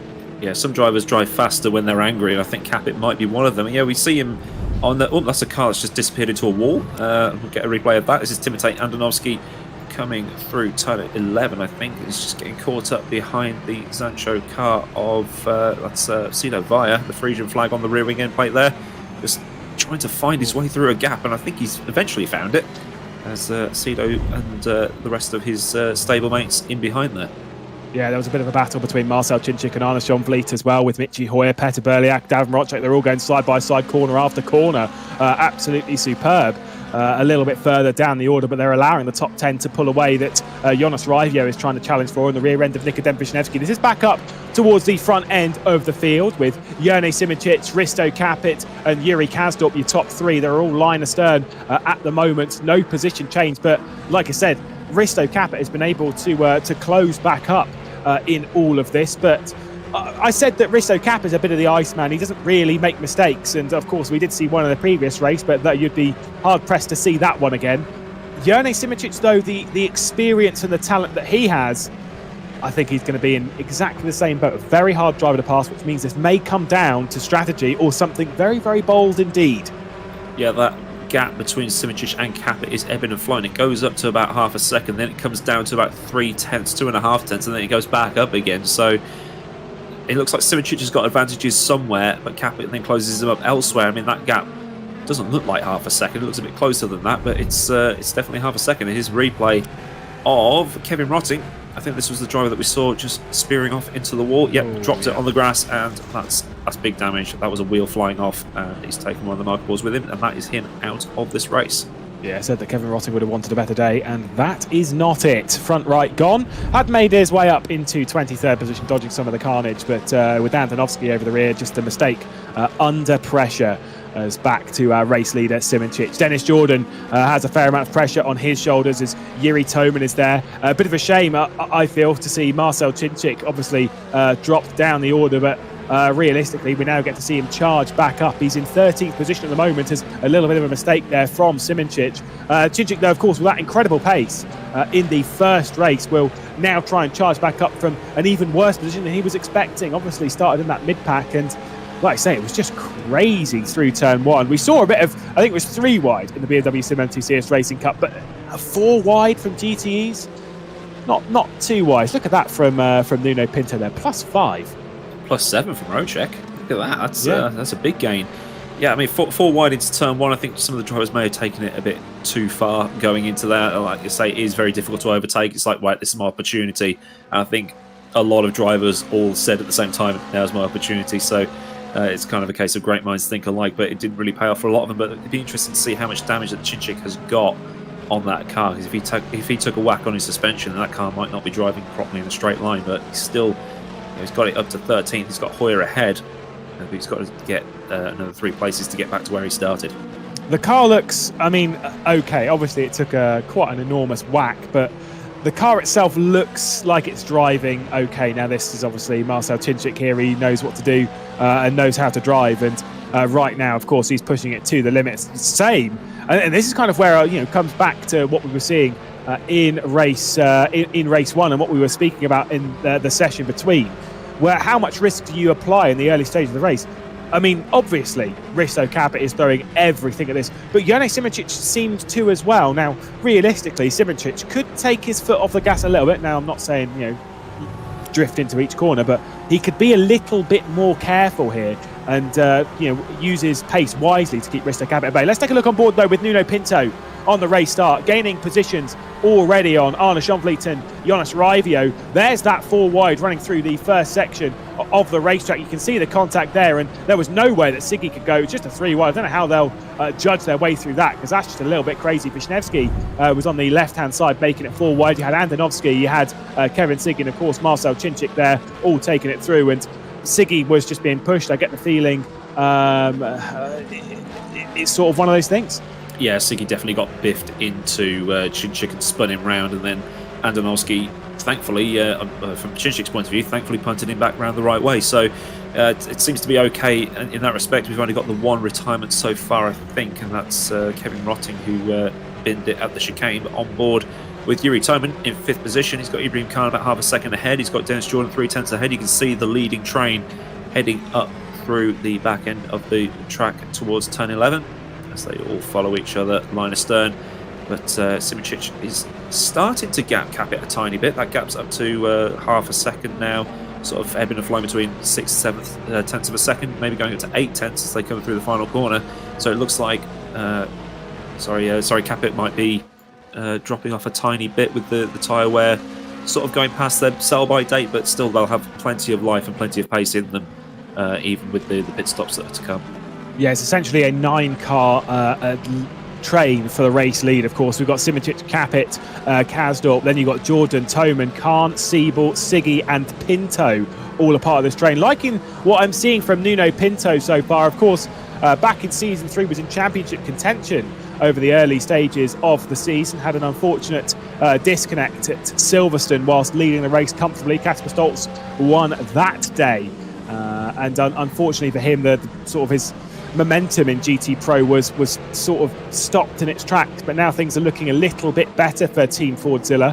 right now, running up in 9th position. A bit further back down the order as our focus on Cedo Via with a sort of inter-team battle. Matt Richards on the rear end as see ya Cedo. Off the racetrack he goes and down the order. And unfortunately for him, after a great run back in Lime Rock, not looking so good here. Kasdorp, Jordan, same as it was in the previous race, isn't it? So Kasdorp knows he's not really got much pressure on his shoulders.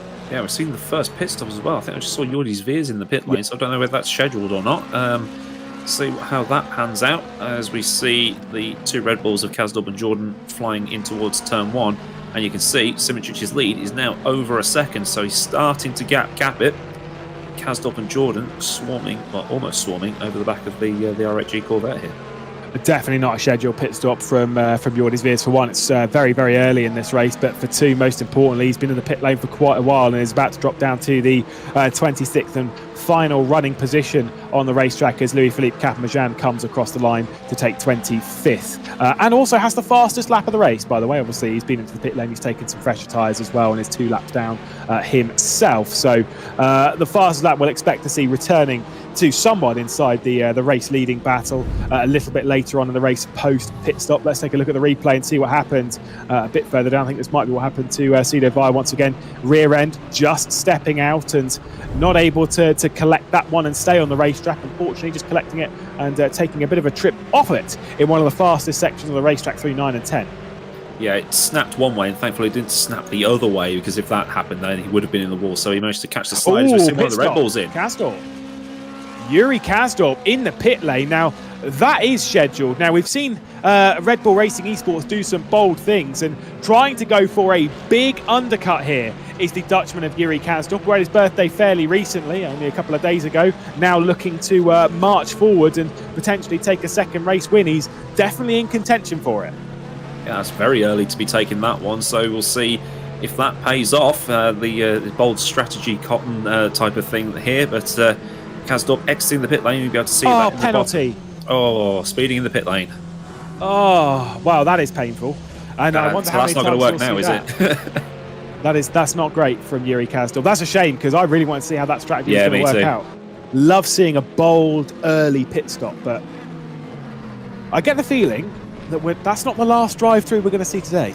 No, we saw a lot of drive-throughs in Formula Challenge, the other series, in rFactor 2 with the pit stops. So this might, like you say, might not be the end of the penalties for this race. Might see something cut in the chicane as well, as we've seen in the BMWs as well. Yeah, I mean, obviously we didn't see any penalties until the feature race in the previous round. Risto Capit, though, he has answered the call and returned to pit lane as well. He's trying to cover off a driver, which I don't think he's realised has a drive-through penalty. Ibrahim Khan, though, is into the pit lane as well, and they'll drop their way down the order. Those two jumping into pit lane. Matt Richards as well, jumping into pit lane with a very damaged Rocket Sim Sports Aston Martin, just jumping in ahead there of Ibrahim Khan. Risto Capit clear in pit lane. Long pit stop here from Ibrahim Khan, and there is the Estonian returning to the racetrack, and we would see that Capit penalty. Wow, this is building up. What is happening here? No, so there's going to be no race win from Risto Capit. What we can tell, though, is that he'll be kicking himself, wouldn't he? Had Yuri Kasdorp not got that drive-through penalty, he could well be leading this race right now. Yeah, it could, but he's definitely got that going into the pit lane rather than coming out of it. So it might just be they've tried to push the braking for that speed limit line too late, and it's come back to bite them. So Simičić has had a bit of a reprieve, at least from Capit, but maybe Simičić will make the same mistake. I don't know, but maybe this is what happened to Yuri Kasdorp. It definitely is, as he comes in, hits the brakes. There's the pit lane line. Yeah, he's doing over 100 kilometers an hour. He's crossed the line 83. Oh, that is only painful. Just gone over, but just is enough. It's very clear cut, 80 kilometers an hour. And what did Capit do on the entry? It's the brakes, 130 kilometers. He's gone way over. That's 70 miles an hour. He's gone in there at. That's going to be 3 points on your license and an £80 fine, I think. Yeah, that was not the, like I say, it's so easy to push coming to pit lane. I'm pretty sure all the race engineers that are on the wall for each of these drivers will be saying, watch out for pit lane. See you, Michi Hoyer. Marcel Cinchic's going to pick that one up. That's one of the easiest moves. Who's that off the road as well? Was that Jonas Rivio? No, it was Nuno Pinto. Oh, Pinto. Down the order. He's been off through the chicane and off in a big way. I'm pretty sure that'll be a copy and paste of Risto Capit, as here comes Michi Hoyer back around the outside trying to gain this one as they run through turn 11. The wide line there that Hoyer was taking, obviously just not enough to pull clear of Marcel Cinchic. What a shame though for Nuno Pinto. 16th position he'll be, but as I was saying, all the race engineers will be saying watch out for pit lane entry. Yuri Toman is in. Yuri Toman is in, as is, I think there's Marcel Cinchic also going in. So hopefully they survive the pit lane entry of Doom. So it's been over 10 seconds there for Toman as Amelio and others inherit the places that have been given up as we cross into the final 30 minutes as Hoyer goes full drift. Cars taking tyres and fuel. We see cars leaving. That's Cedo Via in the pit lane, the Dutchman, as Peter Briliak leaves ahead of him. Williams looking a bit straighter than the Sancho car behind it. And Briliak leaves in 19th position. Here is Matt Richards with almost the track to himself. Yeah, which will be the way you'll want to see this circuit, because you know that whilst you've got the track to yourself, this is the time that you can make some advantage up and try and gain some positions through the pit lane sequence. And that really, really important sequence of the race, realistically speaking, is Michi Hoyer, and just too much of the curb. It's exactly what we were saying in qualifying, in warm-up as well, that you can take quite a lot of that curb, but it's a risky game to play. And there's the one from Pinto, and once he's on the grass, this is going to be a pretty hard hit, I think. Donk. To be fair, did very well to scrub off that speed.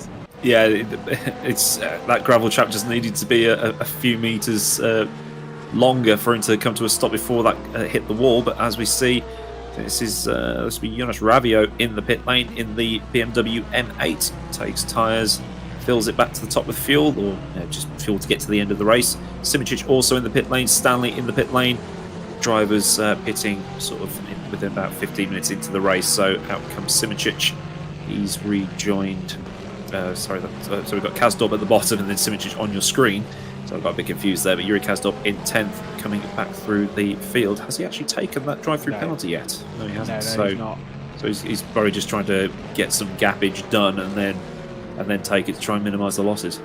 This is where they'll be kicking themselves, because Kazdorp, had he not got that drive-through penalty and not got the penalty for speed in the pit lane, Björn Simičić was just off the road there. Wow, I just caught that one on my other screen. Absolutely sent it through the chicane and was off the road, and it was nearly going to be a Nuno Pinto-esque crash, and that will surely wake the Slovenian up at the moment in this race. But yeah, had Kazdorp, had Capit not got those penalties, well, they'd be running 1 and 2 at the moment in their positions. It'll be Kazdorp leading from Capit, from Simičić post pit lane sequence as Kevin Siggy dives down pit lane for BMW Team Redline, and we focus on one of the other BMWs that was, of course, Jonas Rivio, who's under his fair amount of pressure and one that he's quite used to be perfectly honest. Peter Berliak, the car directly behind him, into the pit lane as well to serve that penalty, Yuri Kazdorp, and that will be painful. Yeah, I mean, at least it's a drive-through penalty, because if you go through there too fast, you get a stop-go. So Capit, maybe? Yeah, Capit might have one. I don't know what the crossover point is. If Jimmy can put that in the commentators' Discord for that, because that'd be interesting to know. Because I got done for speeding at Zandvoort in Formula Challenge and got a drive-through, so then I was quite a bit over the limit. So yeah, I think it's just dependent on how much you actually do it by. This is going to be scary. Yeah, new overalls, please. Yeah, wait for it. Wait. Did he do what Hoyer did? I think he hit the curb at the wrong angle, and he just went, no, I'm off. See ya. But he managed to save it, so that'll be a good wake-up call, and that'll make him want to maybe not try and push things as hard as he has been. Yeah, that, like I say, it's a wake-up call more so than anything else. Michi Hoyer is into the pit lane as we're not even halfway through this race, and in comparison to somewhere like Lime Rock or even some of the earlier rounds this season, we've seen some later pit stops being the form of the day. I think that's what we're seeing from Dennis Jordan and Alex Siebel, going for a later pit stop in this race and try and gain from essentially doing the overcut. But we're seeing a lot of drivers taking a pit stop in the very, very early stages of this race, as there is Risto Capit in pit lane serving his penalty. That is a shame for Risto Capit, a shame for Yuri Kasdorp, but in those senses, there's only one person to blame, and that's themselves. Yep, they're the ones in charge of the bit limiter. They're the ones in charge of the brake pedal. There's nothing you can blame on rFactor 2 in this instance, as we see Sido Vire and Matt Richards running nose to tail with Forrest Stanley in behind them, so they're sort of where they were when they pitted. Dennis Jordan leading the race ahead of Alex Siebel, Arnold Schoenfleet in third, but they haven't pitted yet. David Mroczek in fourth. Yeah, like I say, running a later pit stop than others, and I mean, we were, again, I'll not be critical of it, because we were a little bit, as there's Ferris Stanley past Matt Richards as they switched positions. I was critical of it last round at Lime Rock and thinking that that's not a good strategy, to be honest, to run that deep, because the undercut's always going to kill you, and it's a track that's hard to pass at, but they made it work to some degree, and I'm sure they're just running the same thing, a bit of a copy and paste of what happened when we were across the other side of the pond at Lime Rock, and trying to just sort of play their cards with it like that, and maybe not take tyres and run things a little bit later into the races. What happened with Jerne Simoncic? Here's Ferris Stanley getting past Matt Richards. I think Richards is just going to make a little bit of a mistake here through the chicane. You can see the Janso Simsport driver just backing off there. There's a bit too much curb from the Welshman, and the Indonesian is through. Nice little freebie there for Ferris Stanley as Kasdorp and Chinchik follow each other through the chicane. Don't want to keep making the same mistakes that we've seen other drivers make. It's like you got away with it once, you might not get away with it a second time. We'll have to see Kasdorp dive into the pit lane sooner or later, but Jordan's definitely in the pits, and he's filling up with fuel and taking tyres. So that puts Schoenfleet into second, assuming he doesn't stop on this lap. Yeah, that's it. I mean, a bit earlier than was expecting from Dennis Jordan, based on the Lime Rock experience. David Mroczek and Zbigniew Szara both into the pit lane as well. Once this all sequences out, I'm pretty sure it'll be a big lead from Jerne Simoncic. Although, having said that, Dennis Jordan is exiting pit lane just behind Yuri Toman, who is closing in on Jerne Simoncic. I think we're going to have a battle between our championship contenders for the race lead here, as there's a little bit of contact between Ibrahim Khan and Kevin Siggy. Siggy trying to get by at the moment, and no way through there, but there was a little bit of a brush on the rear end of the Aston Martin for Ibrahim Khan. Yeah, Kevin Siggy just saying hello to Ibrahim Khan, so these two are going to be battling sooner rather than later.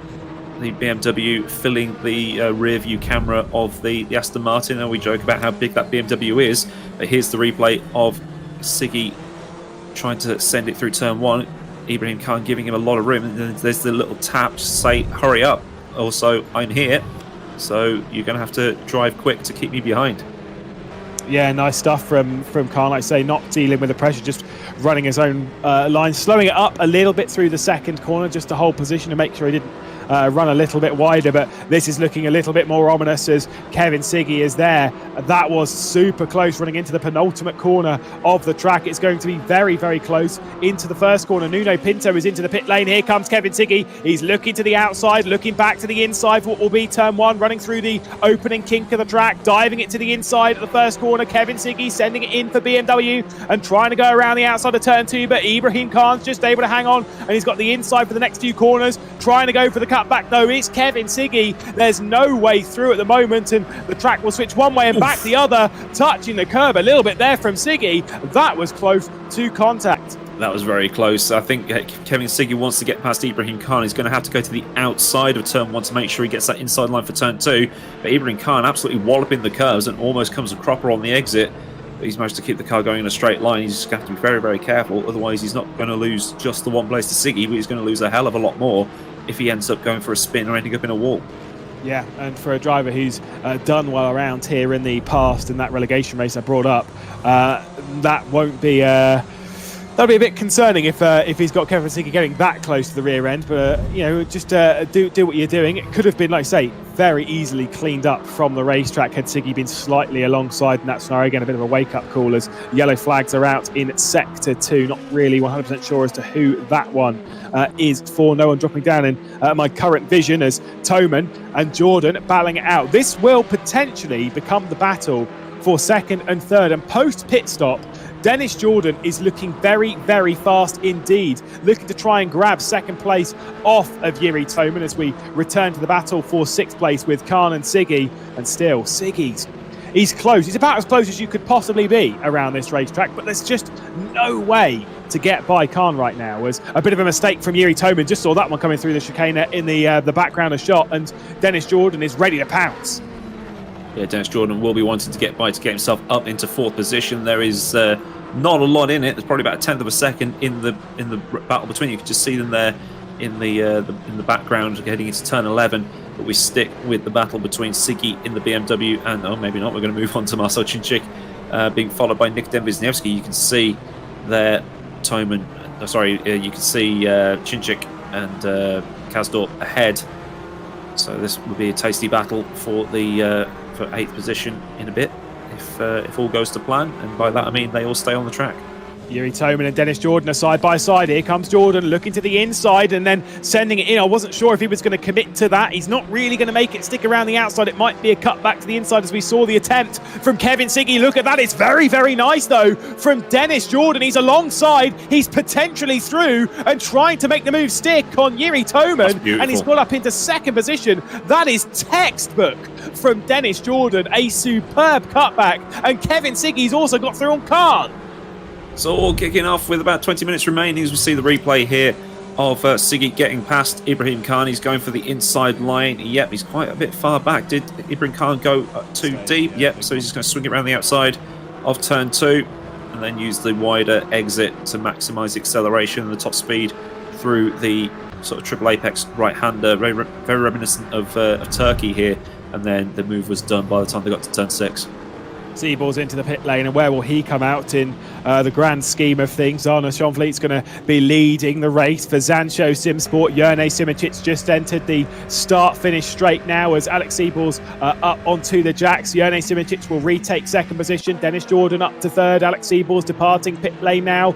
Will potentially be just behind Ibrahim Khan on the run through turn 1 as there comes Khan through, and the position is indeed dropped back with Yuri Kasdorp post pit lane sequence. There is Ibrahim Khan, Alex Seaball just behind. Did Kasdorp have another issue? Because I'm pretty sure he's a bit higher up. He had to stop for his speeding penalty, didn't he? Drive through. Yeah, but he already came through for that by the time that I was looking. I'm pretty sure he was up the order from where he currently is in 14th. Need to have that one double checked. Yeah. Not 100% sure myself. I believe that Kasdorp though was a bit higher up post drive through. We'll take a look at the replay as we ride on board with Louis-Philippe Capmajan. What is going to happen here? You've got Brzezinski directly ahead and just pulls off the racetrack. And is this him getting out of the way? It's just him jumping out of the way. This is the cause of the yellow flag. Then that makes sense. Just bailing from the race leaders that were coming through. Obviously, he's a couple of laps down at the moment for HME. Yeah, you can see the blue flags on the lighting gantries at the side of the track flashing with the required colours. So blue for Capamajan to get out of the way.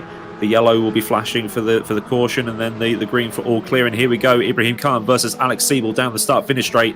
Ibrahim Khan takes the defensive line. He's got the outside line for turn 1, which will give him the inside for turn 2. So let's see if he can pull this off. But is Alex Seaball going to send it down the inside? Might have been a little bit of contact, but is Ibrahim Khan going to come back? No, it looks like Alex Seaball has got the drive around the outside, and that is a done move. Another absolutely stunning move. We are seeing these quite a few times in the second half of this race. That was absolutely superb from Alex Seaball. Once again, around the outside of turn 2. Seeing the inside, seeing the outside. And now we are going to see the battle between the two ex-teammates. Dennis Jordan departed halfway through the season, last season in Season 3. From Burst to Red Bull Racing Esports, and has fit in very, very comfortably indeed alongside his teammates Yuri Kasdorp and of course Alex Seaball, who's been teammates for a very, very long time. Now looking to get past his ex-teammaters. Jerne Simicic wide opens the door for Dennis Jordan maybe to come through, coming through 12 into the penultimate corner. Jordan is very, very hungry here, and could Jerne Simicic be denied once again?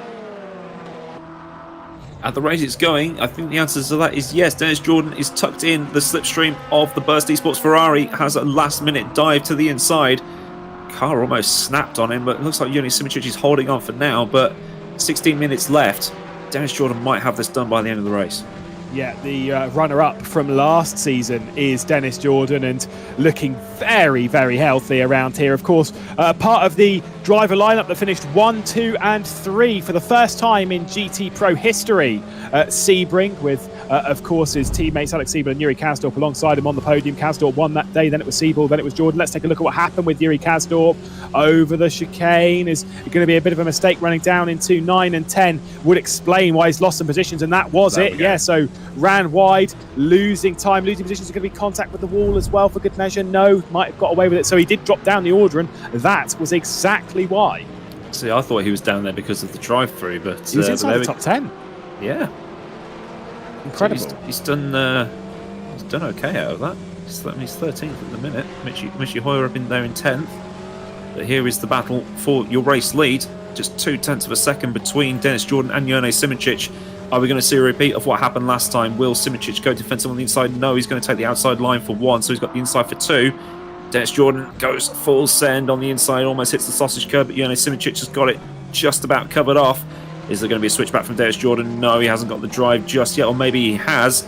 Can he do something into 6 here? We're going to see him try and maybe sniff around the outside. That's not going to work. Looks like Jone Simoncic has held on yet again.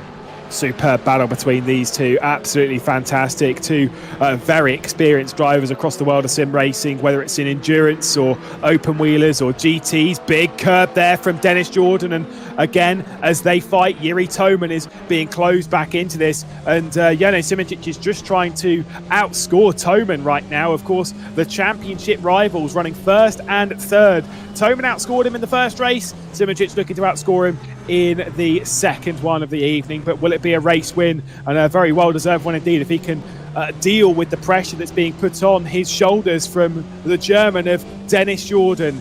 It was tight once again. Is it going to be tight again down into turn 1 for yet another lap through the penultimate corner, through the final corner, and back onto the start-finish straight here at Loch Drummond?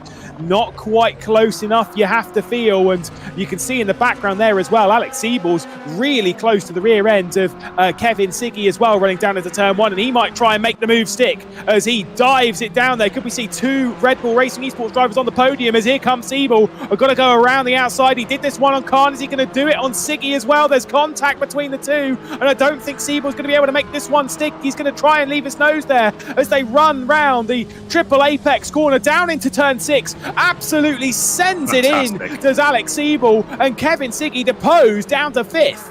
That was great racing between the two of them. They had that little bit of contact, but they didn't do anything too overzealous. But we go back to Simoncic and Dennis Jordan just as a pointer. Dennis Jordan's currently 12th in the standings, and now he's here in second place fighting for the lead. So if he does win, and even if he does come second, he's going to pick up a massive chunk of points over everybody else.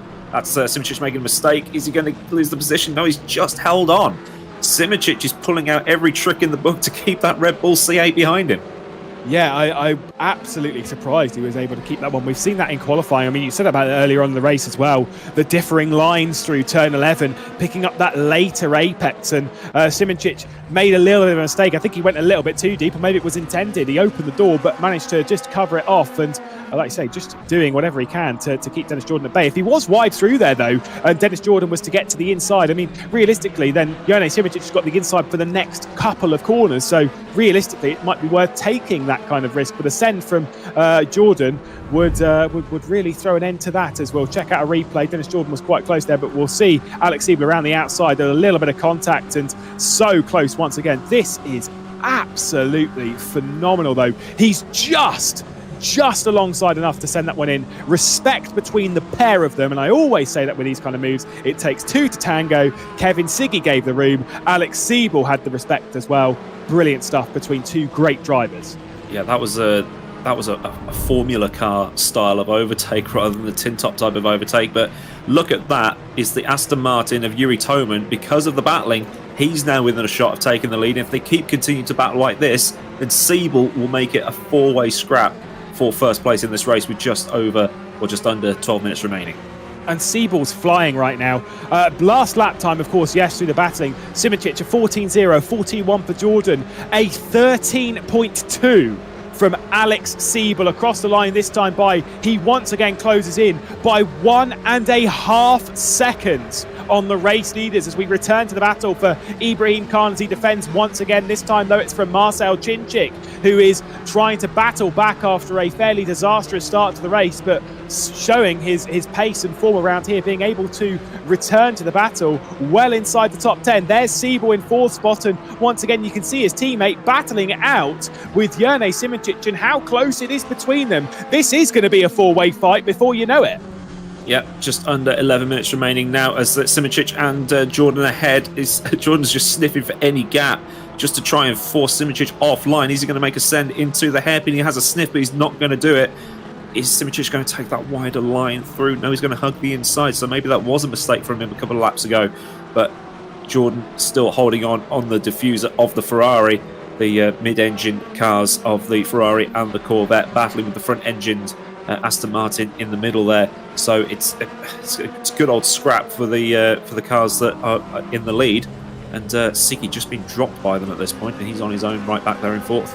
Here comes Siebel, though. Here comes Siebel to go and grab the podium from Yuri Toman. Absolutely fires that one in once again down into turn 1. There's a little bit of contact as Yuri Toman is trying to stay alongside. So close, and once again, that is proper Siebel work for yet another time this race around the outside at 2. He has got that move absolutely stuck into his form book, and Siebel gets himself onto the podium once again this season, dropping Yuri Toman, which Jerne Simoncic will be very, very thankful for as well, as Jordan's not been able to get through. Now, let's say, for example, you're Dennis Linder on the pit wall for Red Bull Racing Esports. You're keeping an eye on all of this. What do you do with Jordan and Siebel? Do you switch them around? You know, Siebel's got a lot of pace right now, or do you just leave them to battle it out, try and allow Siebel to just leave Dennis Jordan to fight? Do you switch them and then maybe switch them later if Siebel's not able to do anything? What's the calling card? I'm not sure. I'm just looking at the championship standings. Siebel's 4th, Jordan's 12th. So Dennis Jordan more than safe from relegation. I think it's just dependent on who is quicker, but we'll see what happens. I know Dennis Lind is in the YouTube chat right now, so maybe we can get an answer out of him, but I don't think he will reveal anything in a public chat, as Arnold Skirnfleet is battling with Zbigniew Szara here. Yeah, absolutely. I think they will just fight like we're seeing the fight here. Like I say, Szara on the inside of Schonfleet, running through the penultimate corner, running through the final corner. Outside there, that is not a move we typically see. Plenty of space given between the two of them, and the Belgian grabs 15th position. There was so much space given as Marocek's now diving down the inside of Yuri Kazdorp, who's, like I said, had those mistakes. He's dropped down. He's got the pace, though, to come back up, and it was looking like it was going to be a great recovery drive up into a decent position from Yuri Kazdorp after the drive-through penalty, but unfortunately that one has been cancelled. What could have been for Red Bull Racing Esports, but if that hadn't happened, maybe you would have been leading. Maybe we were looking for another 1, 2, 3 from the team. And as I was saying, I think for Red Bull Racing Esports, Dennis Jordan, Alex Siebel, they're free to fight, but they have been teammates in so many different things. They have been friends for a very, very long time. I don't think they're going to do anything silly. They know how to battle with each other. They know how to help each other into a better position, and they'll be eyeing this up, trying to make it a 1-2, more so than anything else. Yeah, it looks like Simoncic has had a better lap this time around. The gap was 3 tenths across the line rather than the 2 tenths it's been before. As Dennis Jordan here, I think I saw this earlier. It looked like Jordan maybe... that'll be why. That'll be why. I thought he'd tried to go around the outside of 6 or something silly like that, but he just gone a bit too deep and lost a tiny bit of time to Simoncic, but he's caught it back up again. Yeah, absolutely. And I think that gap will stay very comfortably within a second between the top 3 for a sizable while yet to come, as Yuri Toman's really dropped off the rear end of this fight and actually might well be under pressure from Kevin Siggy in the latter stages of the race. Just 7 minutes and 10 seconds left to go here in the feature race at Loch Drummond. Round number 4 in the rFactor 2 GT Pro Series powered by Traction.gg. And for the championship fight, this is really firing on all cylinders. There's Simoncic wide again, comes back for the late apex into 11, wide through 12. Once again, another late apex, just trying to get those drives off of the corner to keep that CAR at bay. And it's really important to do so around that final section of the racetrack, because if you get a good run out of here, well, you're going to hold the position. And look at that, there is the switch, whether that's team orders or not, whether it's just friends doing favours. Alex Siebel is up into 2nd position. Yeah, Siebel's definitely the faster of the 2 guys right now, so Siebel might be able to attack Simoncic for a couple of laps and see what happens, and then maybe switch back like you suggested if it doesn't all go to plan. So Siebel's in a prime position to overtake Simoncic, half a second between them because of that switcheroo there. But you wouldn't bet on Siebel being right up the rear of Simoncic at the end of the lap. So we're going to see the throttle inputs here. Des Jordan does floor it. Then he just lifts off ever so slightly to let his mate through. And then we'll see if the Red Bulls can attack the Burst Esports Ferrari ahead of them. I'll say, I mean, whether that was like I say, a request from up top or not, I think they probably would have done that anyway. They're the kind of drivers they're, to be honest, when it comes to a team, they're the perfect drivers that you'd want. They think big for the team, not for the individual, and that is what this is all about. Of course, we've got the drivers that think one way rather than the other, and they're very much on the team side of things. They know how to play the team game, and it's why they are really, really important signings for Red Bull. And again, they work brilliantly with Risto Capit as well. It's a great time to be a Red Bull Racing esports fan right now, as let's see, once again, looking backwards from Jurnej Simoncic, as this will be a lot of pressure. I mean, not so just from the two drivers behind, but a moment that we've been waiting for a very, very, very long time. Jurnej Simoncic trying to take his first ever win in the series, and it's so close now. It is so close. Yeah, whoever wins this race will deserve it. I mean, Simoncic for holding on like he has. Oh, that's a bit of a mistake. Oh, and there we go. There's a mistake from Siebel. So they both had a bit of a nightmare through there, but it looks like Simoncic came off the better of the two of them. Siebel took a lot more grass on the exit of the chicane, so Simoncic has been given a little bit of a breather. He's just got to hold on for another 4.5 minutes. I think, speaking of first wins, by the way, of course, Alex Siebel is just as hungry as anyone else in that. He's had a couple of podiums this season, of course, one earlier on this evening as well. So making that one up to 3, going very, very well around Loch Drummond himself, and another driver that's looking for his first win in the series. Hasn't been in GT Pro since its very inception, joined after the first season of GT Challenge, moving his way up into the series, and now all over the rear end of Simoncic. Just 4 minutes left to go. Not many laps. We'll take a look once again at Jurnej Simoncic and his issues there just through the chicane, a little bit wide, and of course Siebel was even wider behind, following the line of the car ahead and keeping his foot in, and you saw there, had to lift off both pedals just to make sure that his car was under control over the grass. Yeah, he probably won't get away with that the next time around. Let's see what they're like through the chicane. I think both of them missed the sausage curb on the inside just to be sure, but that will have lost them a little bit of optimum speed through there. But still, Simoncic is holding on. Gap at 4/10. Well, it's actually under 4/10 now. Jordan sort of swarming there as well, and they've all dropped Toman. So it's more of a 3-way scrap for the lead rather than the 4-way that we saw earlier. This season is delivering right now. I mean, I was not coming into this round expecting very much, to be perfectly honest. I thought we were going to have quite a lot of single file and not too much drama. We've seen some of the best moves of the season, and that's not even me trying to big it up for no reason. It has been incredible here, and showing that even fictional tracks can deliver their own bit of action. Oof. There is Arnold Sconfleet into the rear end of David Marocek, just overdoing it there into T11. Back to the battle for the race lead that we're struggling to take our eyes off. The tantalising 3-way fight for the race win here in the feature race. Only 4 races to go after this, 4 more opportunities for that race victory, and very, very fast drivers all over the grid. Of course, this is GT Pro, for goodness sake. They are the very best in this type of car, and Jurnej Simoncic there. Look at this from Yuri Kanstorp, though, to the inside of Timotej Andonovski. Kanstorp's going wide, opens the door for Marocek as well. That might have been Kanstorp in a little bit too aggressive, and Andonovski's fine with that, to be perfectly honest. Marocek's very, very happy himself. That was almost a biggie and almost a loss of virtually everything for Kanstorp. So he may have gone in a bit too hot, probably get a replay of that, but now he's got Sconfleet all over the back of the Red Bull Corvette. Back up the front from the battle, we can't take our eyes off, like you said, Lewis. This is absolutely brilliant. 2 minutes remaining. So it's probably about 2 laps for Simoncic to hold on. Can he do it and get that first win? This is the thing, though, is that every lap that you defend, you think, oh, I can't do another one, I can't do another one, I can't do another one. Whereas at this point in the race, you're thinking, I actually can. I've defended for this long. I can defend once again, as hopping out of the way there was Kasper Stoltz, just diving it out, keeping his way out of the race leaders coming through and fighting as hard as they can for this race lead. A bit of a snap there from Alex Siebel. I wonder if Siebel and Jordan would return positions. It'd probably be on the start-finish straight, to be perfectly honest, if it ever happens. Of course, they are, again, like I said, Siebel's higher up in the championship than Jordan, whether they return positions or not. And right now, like I said, that these drivers, they're friends. They get along very, very well. And so it's, you know that a move here is actually really difficult because you're desperate to make that move, but you're kind of thinking, I know you're not a teammate, but I desperately don't want to take you out. I don't want to dive it in too deep and make contact and then drop you down some positions. You also don't want to risk a penalty, which would cost you some prize money, some positions, and probably plenty more. Yeah, there's lockups happening now. I don't know whether that was Simoncic that locked up or Jordan that locked up, but there was definitely smoke coming from one of those two cars ahead. Sorry, I mean Siebel locking up. I'm looking at Jordan's car, Jordan's screen on the right, but the two cars ahead.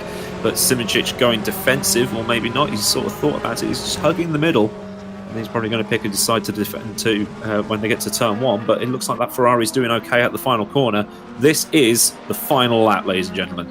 Yeah, unfortunately for Siebel and for Jordan, Simoncic is so good at the final sector. That late apex through 11, late apex through 12, and an absolute rocket ship off of T14, and he is gone into the Sterling sunset that we have. Ibrahim Khan still being able to keep his fellow Aston Martin at bay of Marcel Chinchik, and look at this crazy fight as Kazdorp and Marocek are going to continue to battle it out further down the order. We'll have to return to the front though as the final sector beckons for our race leaders, and Jerne Simoncic, he's been hungry for a very, very long while, and it seems as if today may well be the day. Siebel will have to wait a little bit longer. We've had first-time race winners aplenty so far in Season 4 of the rFactor 2 GT Pro Series, powered by Traction.gg. But once again, we'll see another one, but this time it could be one of the biggest names to add to that list. Jerne Simoncic departs the final corner, and for Burst Esports, he will come across the line as the race winner.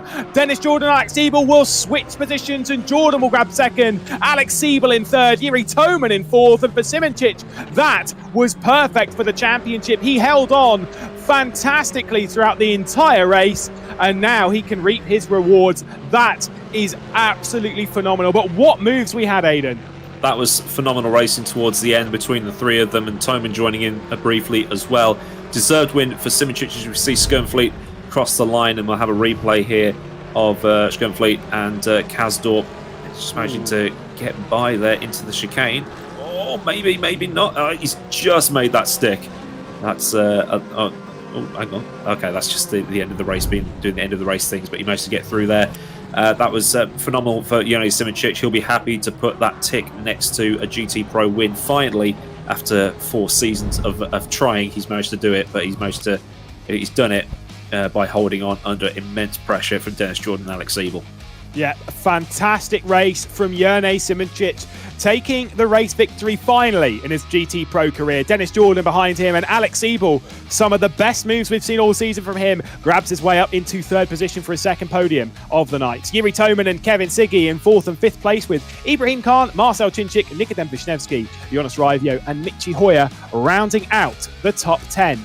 Behind that would be Petr Berliak and Timotej Antonovsky in 11th and 12th position, with Davor Marocek in that battle that we were seeing with Yuri Kazdorp and Arne Skernfleet. The battle switched their way through into the chicane, and Arne Skernfleet gained the position. Yuri Kazdorp gained it back. Zbigniew Shah in 16th, with Luca D'Amelio behind that. Risto Capit, Cedo Vaya and Ferris Stanley. Behind that, of course, we had Nuno Pinto, who had his issues throughout the day, was looking fantastic in the early stages, with Matt Richards, Kasper Stoltz, Jakub Brzezinski and Louis-Philippe Capmajan. Joris Viers and Kevin Rotting would be retirements from the race, but Aidan, again, I'm going to say it once more. I did not expect this round to deliver. I did not expect too much from Loch Drummond, and we got an absolute show in that feature race. They've put on a brilliant show, and it was nice and clean as well. So the driving standards absolute top notch, with no silly moves resulting in huge pilots. I mean, we had that 4-wide incident at turn 1, but everybody survived, and nobody ended up retiring because of that. Had a couple of retirements, but that, yeah, you're going to have retirements, you're going to have mistakes and things like that. But we got an absolute stellar show. And if it's the same as Spa next time out, with the overtaking opportunities that are available there, we're going to have a fantastic end of the season. And Simoncic doing very well to put up with that pressure for so long.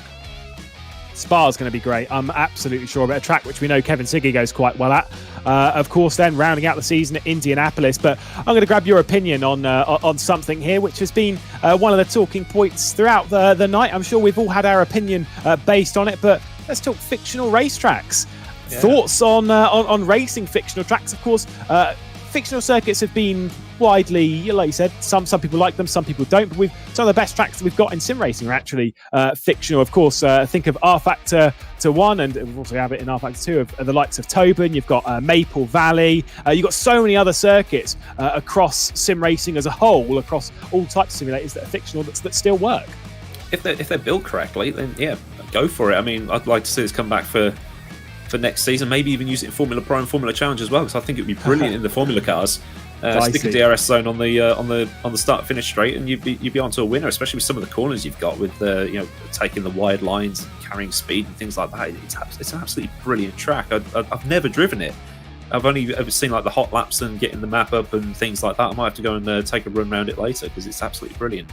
Yeah, absolutely delivered all of the action this evening. It really is a great track, and hopefully we can see it elsewhere in rFactor 2 competition soon. It's one that's been kind of under the radar. It was released back in 2013, but no one really used it. No one really batted an eyelid until we used it in the relegation race a little while ago, and then suddenly it's now seeming like it's one of those tracks that we may well have to put a staple in for GT Pro in the future. But obviously when it speaks of staples in GT Pro, we do have, like you said, Spa next, which that's going to be a thrilling fight. And like Simoncic now, this title fight between Simoncic and Toman is close. It's going to come down to the wire. I have no doubt of it.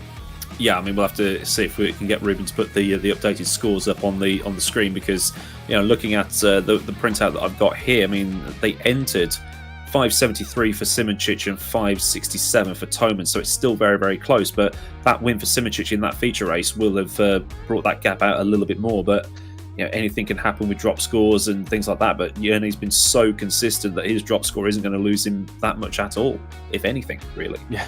Absolutely. I mean, 8 consecutive top 10 finishes. Was looking to have an awful lot of consecutive podiums at the start of the season. It was going to be 4, which would have been joint most in GT Pro history, but unfortunately a penalty in the second race at Sebring put an end to that one, and then wasn't able to better that come the next round at Lime Rock. We'll take a look at these standings though, and you can see those 8 consecutive top 10s to open the season are enough for Jerne Simoncic to hold the championship lead and even pull out a little bit there with the race win in the second race. And Jiri Toman was looking strong, but unfortunately wasn't able to capitalise on the night. No podium for him across the evening. He'll be in second position still, heading into the final couple of rounds of the season with Alex Ebel there. Look at that, getting a couple of podiums in the final stages of that race, and making it 4 podiums for the season so far. He's looking very, very good, and we know his consistency. Marcel Cinchik, what could have been in that second race, maybe he's firing his way into championship contention with Kevin Siggy, Ibrahim Khan, Michi Hoy, Dennis Jordan,